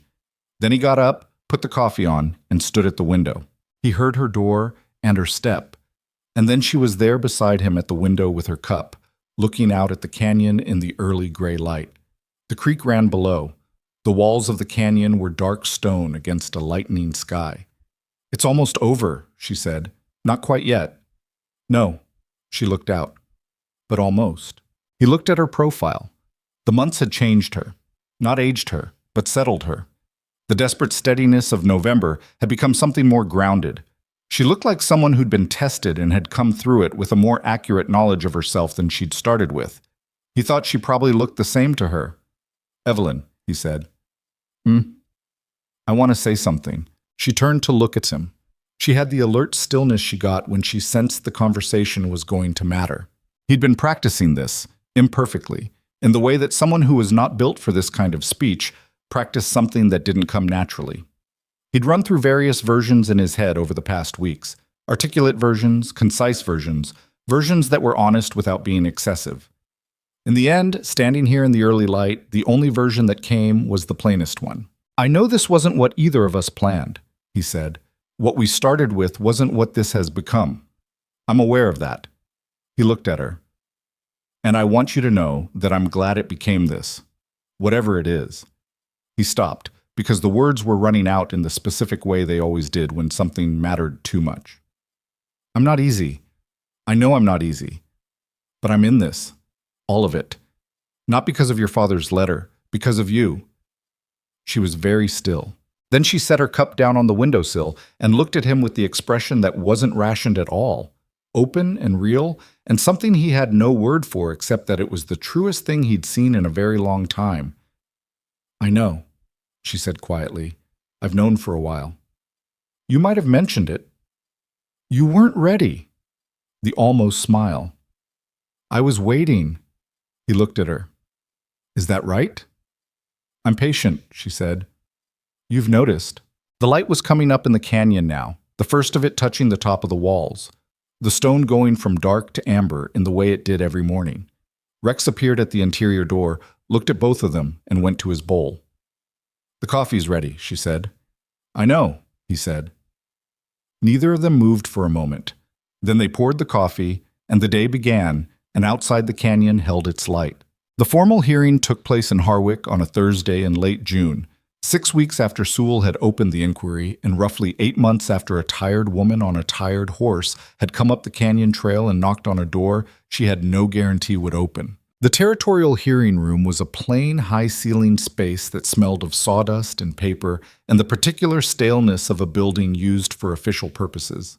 Brennan and Evelyn sat on one side of the room with Aldrich, who had come up from Boise for the occasion, and who turned out to be a compact, deliberate man in his 50s with the quiet authority of someone who'd been right about things long enough that he no longer needed to perform confidence. On the other side sat Hale Ranch's legal representation, 2 attorneys from the county seat, both of them better dressed than anyone else in the room, which Aldrich had told them in a letter meant nothing except that they charged more. Veronica Hale herself was present. Brennan had seen her once before, at a distance, when she'd come to make her offer on the property 2 years back. A tall woman, somewhere in her 50s, with the particular bearing of someone who'd held power long enough that it had stopped feeling like something she held and started feeling like something she was. She sat beside her attorneys with an expression of careful composure that cost her something to maintain. He could see that it cost her. He didn't take pleasure in it, exactly. He noted it. Evelyn didn't look at Hale. She looked at the documents in front of her, and at Aldrich and at the territorial adjudicator behind the central table, a methodical woman named Forsyth who had been assigned from outside the county specifically to avoid conflicts of interest. The hearing went for most of the day. Adjudicator Forsyth was precise and unhurried. She worked through the boundary dispute first, the 1879 survey, the correction documentation, the question of the filing's legitimacy. Hale's attorneys made their arguments carefully, but the documentation Evelyn had assembled was airtight, and when Aldrich presented the 1879 correction alongside the original claim, the discrepancy was clear enough that Forsyth asked Hale's lead attorney to explain it, and the explanation that came back was noticeably thin. Then came the survey fraud. Clara Prentice had traveled from the commissioner's office herself, which Evelyn hadn't expected and which clearly hadn't been anticipated by Hale's attorneys either. Prentice was a small woman with precise movements and the air of someone who'd spent years surrounded by documents and had developed a deep personal offense at the idea of those documents being falsified. She presented the inconsistent survey amendment with the focused calm of someone who'd been building toward this moment for years without knowing it. When the signature comparison was placed before Forsyth, the falsified amendment alongside 3 authenticated documents bearing the actual surveyor's signature, the room went very quiet. Not the quiet of people who didn't understand what they were looking at, the quiet of people who understood exactly. Hale's lead attorney requested a recess. Forsyth granted 15 minutes. Brennan and Evelyn stepped outside into the June heat with Aldrich. The street in front of the hearing building was ordinary. People going about their afternoon business, horses at the hitching posts, a dog sleeping in the shade of the general store across the way. The world outside was entirely indifferent to what was happening inside. How does it look? Brennan asked Aldrich. It looks the way it looks, Aldrich said, which was his way of saying he didn't make predictions. The fraud finding is going to hold, that's established. What happens to the arson inquiry separately is Sewell's domain, not this hearing. He looked at Evelyn. You did good work with the documentation, better than most. My father taught me, she said. Whoever taught you, it held up. He straightened his jacket. Let's go back in. When the hearing reconvened, Hale's lead attorney stood and made a brief statement. Hale Ranch was withdrawing the boundary dispute claim in its entirety. The language was careful and bloodless, in the interest of resolution, acknowledging certain procedural irregularities. And it said everything it needed to say without admitting to anything specific, which was the nature of that kind of language. Forsyth received the withdrawal, noted it in the record, and then looked over the room with the expression of someone who had more to say. The withdrawal of the civil claim does not close the matter of the fraudulent survey amendment, she said. That finding will be referred to the Territorial Attorney General's office for further review. The parties involved in the filing of that amendment will be identified and notified accordingly. She looked at Hale's table directly. This office takes a serious view of fraud against territorial records. I want that noted clearly. Hale held her composure. But something around her eyes had changed, a tightening, a shift. It was the look of a person who had just fully understood the difference between a problem she could manage and a problem that had grown beyond her management. The hearing adjourned. Outside afterward, in the warm afternoon, Ada Holt was waiting. She'd ridden up from the Canyon District specifically, and she stood by her horse with her arms crossed and watched them come out with an expression that took in everything she needed to know.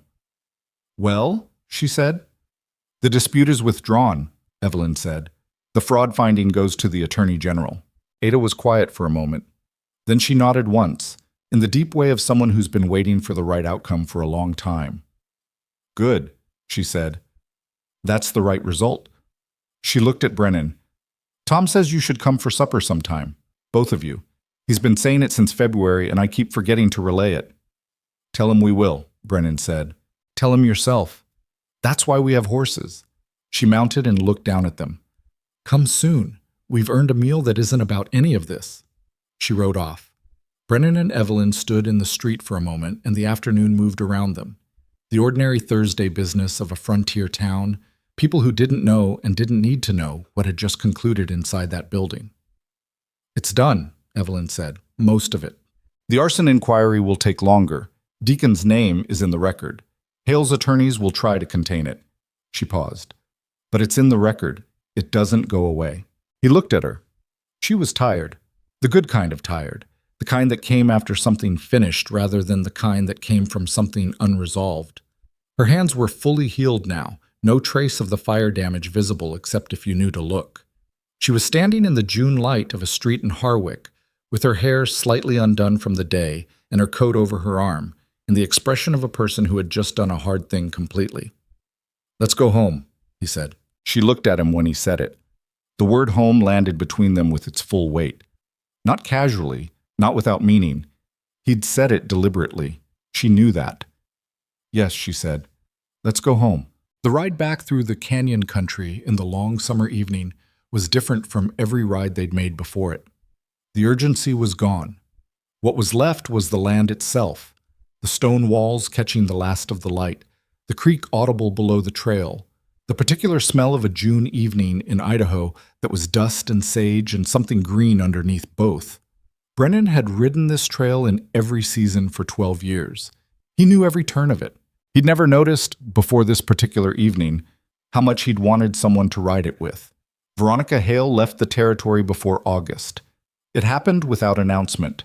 The ranch operation transferred to a management company, the main house shuttered, and then she was simply gone. The territory absorbed her departure the way it absorbed most things. Noted, discussed briefly, then filed away under the category of events that had concluded. The arson inquiry, as Evelyn had predicted, moved slowly. Deacon was eventually identified, brought in for questioning, and reached a legal arrangement that involved his cooperation. Whether Hale herself would face formal consequence for what had been done in her name was a question that would take years to fully resolve, if it ever did. Aldrich kept them informed. The process was what it was. Imperfect, partial, grinding forward at its own pace. Brennan had trouble with that, in the way he always had trouble with things that couldn't be resolved cleanly. Evelyn was better at the long patience of it. The fraud finding is in the territorial record, she told him one evening when he'd been sitting in the particular silence that meant he was chewing on something unpleasant. That doesn't disappear. Whoever she is, wherever she goes, that record exists. People who deal with her in the future will find it if they look. She looked at him across the table. That's not nothing. It's not everything either. No, she agreed. It rarely is. He looked at his hands. Your father's way of thinking. And yours now, whether you like it or not. She went back to what she was reading. You've changed. Don't tell anyone. I think people have noticed, she said simply. She wasn't wrong. Something had shifted in how the Canyon District related to Brennan Vale. Not dramatically, not overnight, but in the accumulating way of a reputation that gets rebuilt one interaction at a time. Tom Holt had started stopping by for reasons that weren't urgent. Cartwright had asked his opinion once about a fence line disagreement with a property to his east, and Brennan had given it plainly, and Cartwright had acted on it, and the thing had resolved. Alt and Ridgepoint talked to him differently, less carefully, more directly. He attributed much of it to Evelyn, which was accurate, and which she deflected when he said it. I didn't change how people see you, she said. I changed what you were willing to do in front of them. He thought about that for a long time. There was truth in it that was uncomfortable the way true things often were. He'd been hiding in the canyon for years, not from the world exactly, but from the friction of it. The particular friction of being known, of being in relationship with people who might judge or need or want things from you. It was easier to be left alone.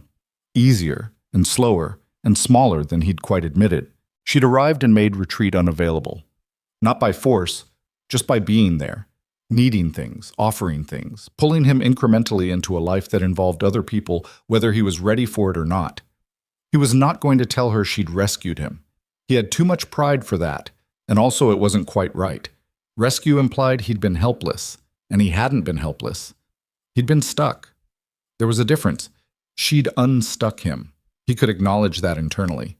The summer moved. The south field produced beyond what either of them had projected. The bean section in the good drainage corner was particularly strong, and they had enough surplus to sell a portion in Ridgepoint and trade a portion to the Holts under the seed-sharing arrangement that had already paid off for both operations. Evelyn updated the account book and told him the numbers, and the numbers were the best they'd been since he'd started keeping records. We're not secure, she said, because she never overstated. But we're stable, and stable is the foundation of the next thing. The next thing, he repeated. There's a portion of the north field that's been sitting unworked. The soil's different up there, rockier. But I've been reading about what grows well in that kind of ground. She turned the account book toward him, pointing to a rough sketch she'd made in the back. Orchard. Apples and something hardier. It takes years before it produces, which means we start it now. He looked at the sketch. It was optimistic. The kind of plan that assumed they'd both still be here in 5 years and 10 years and beyond, working the same ground. He found he didn't mind the assumption. We'll need more fencing, he said. I know. I've already priced it. Of course you have. She looked at him with the expression that was no longer almost a smile. It was by now a full one, still contained, still hers, but real. Are we doing it? Yes, he said. We're doing it. There was a night in late August when they sat on the porch after supper, a thing they'd started doing in the warm months, simply sitting outside in the dark with the canyon sounds around them and Rex between their chairs, old and content and occasionally chasing something in his sleep. The sky above the canyon walls was dense with stars, in the way it only was this far from any town, the kind of sky that made the question of scale feel very immediate and the question of ordinary human problems feel not small exactly, but properly sized. Evelyn said, I want to tell you something. All right. She was looking at the sky. When I rode up here in November, I was more afraid than I showed. I think you knew that. I knew. I wasn't afraid of you specifically, she said. I was afraid of what it meant, that I was out of options, that this was what was left. She paused. I thought it would be a transaction. I thought I could manage it cleanly the way you manage anything you need to survive. He waited. I was wrong about what it would be. She looked at him now. And I want you to know that I don't think of it that way anymore. Haven't for a long time. She stopped, which was unusual. She was rarely at a loss for words once she'd decided to say something. I love you. I don't say that as a transaction either. I say it because it's true, and because you said something honest to me in the spring, and I owe you the same honesty back. The canyon made its sounds around them. The creek below. Rex breathing. Brennan looked at her for a long moment. The feeling that had been living in him since he couldn't pinpoint when, that was the honest answer, it had arrived so gradually that he hadn't known it until it was already there, moved through him with a completeness that was slightly alarming and mostly right. I know, he said. I've known for a while. She made a sound. Now you use my words. They were good words. They were. She looked back at the sky. A smile, real and full and unhurried, settled on her face in the dark. He reached over and put his hand over hers on the arm of the chair. Not reaching, not tentative, just present. She turned her hand over and held his, and they sat like that while the canyon settled into its deep nighttime quiet and the stars moved slowly overhead, and Rex dreamed whatever old dogs dream.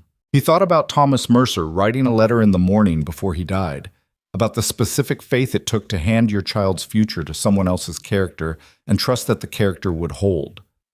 About the strange, unasked-for gift of being trusted that way. Not because you'd earned it perfectly, but because someone had seen you clearly, scars and history and rough edges and all, and decided you were worth the bet. He thought about what it cost to be seen clearly and not run from it.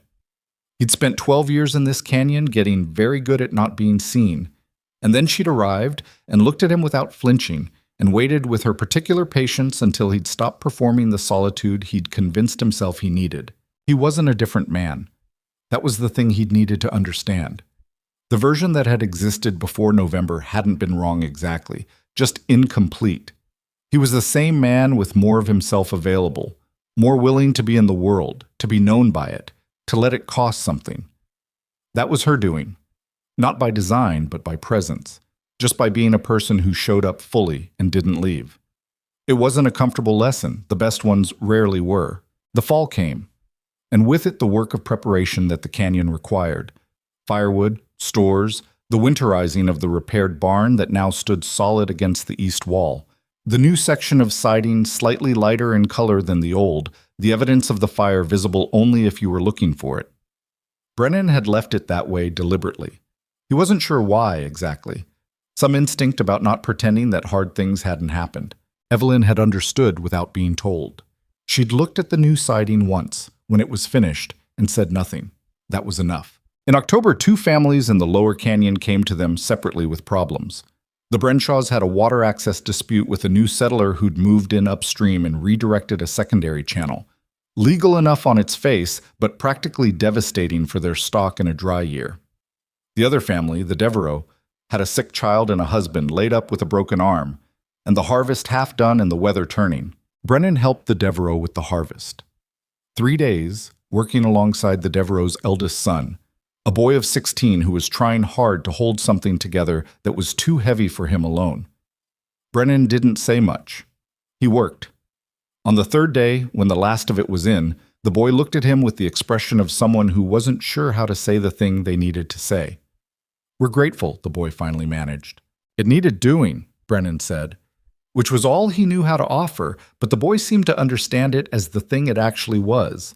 Evelyn handled the Brenshaw water dispute differently. She spent 2 evenings helping them draft a formal complaint using the same documentation logic she'd applied to their own situation. And she walked them through the process with the patience of someone who'd been through it and knew where the obstacles were. The complaint was filed. The new settler, confronted with a formal process and no doubt aware of what had recently happened to Hale Ranch's legal adventures in the same district, resolved the issue within a week. Ada Holt heard about both things and came by the following Saturday with a pie and an expression that was as close to approval as Ada's face ever got. You're becoming useful to people, she said. Apparently, Brennan said. Don't say it like it's a complaint. Ada set the pie on the table and looked at Evelyn. This one's been useful since she got here. You took a while.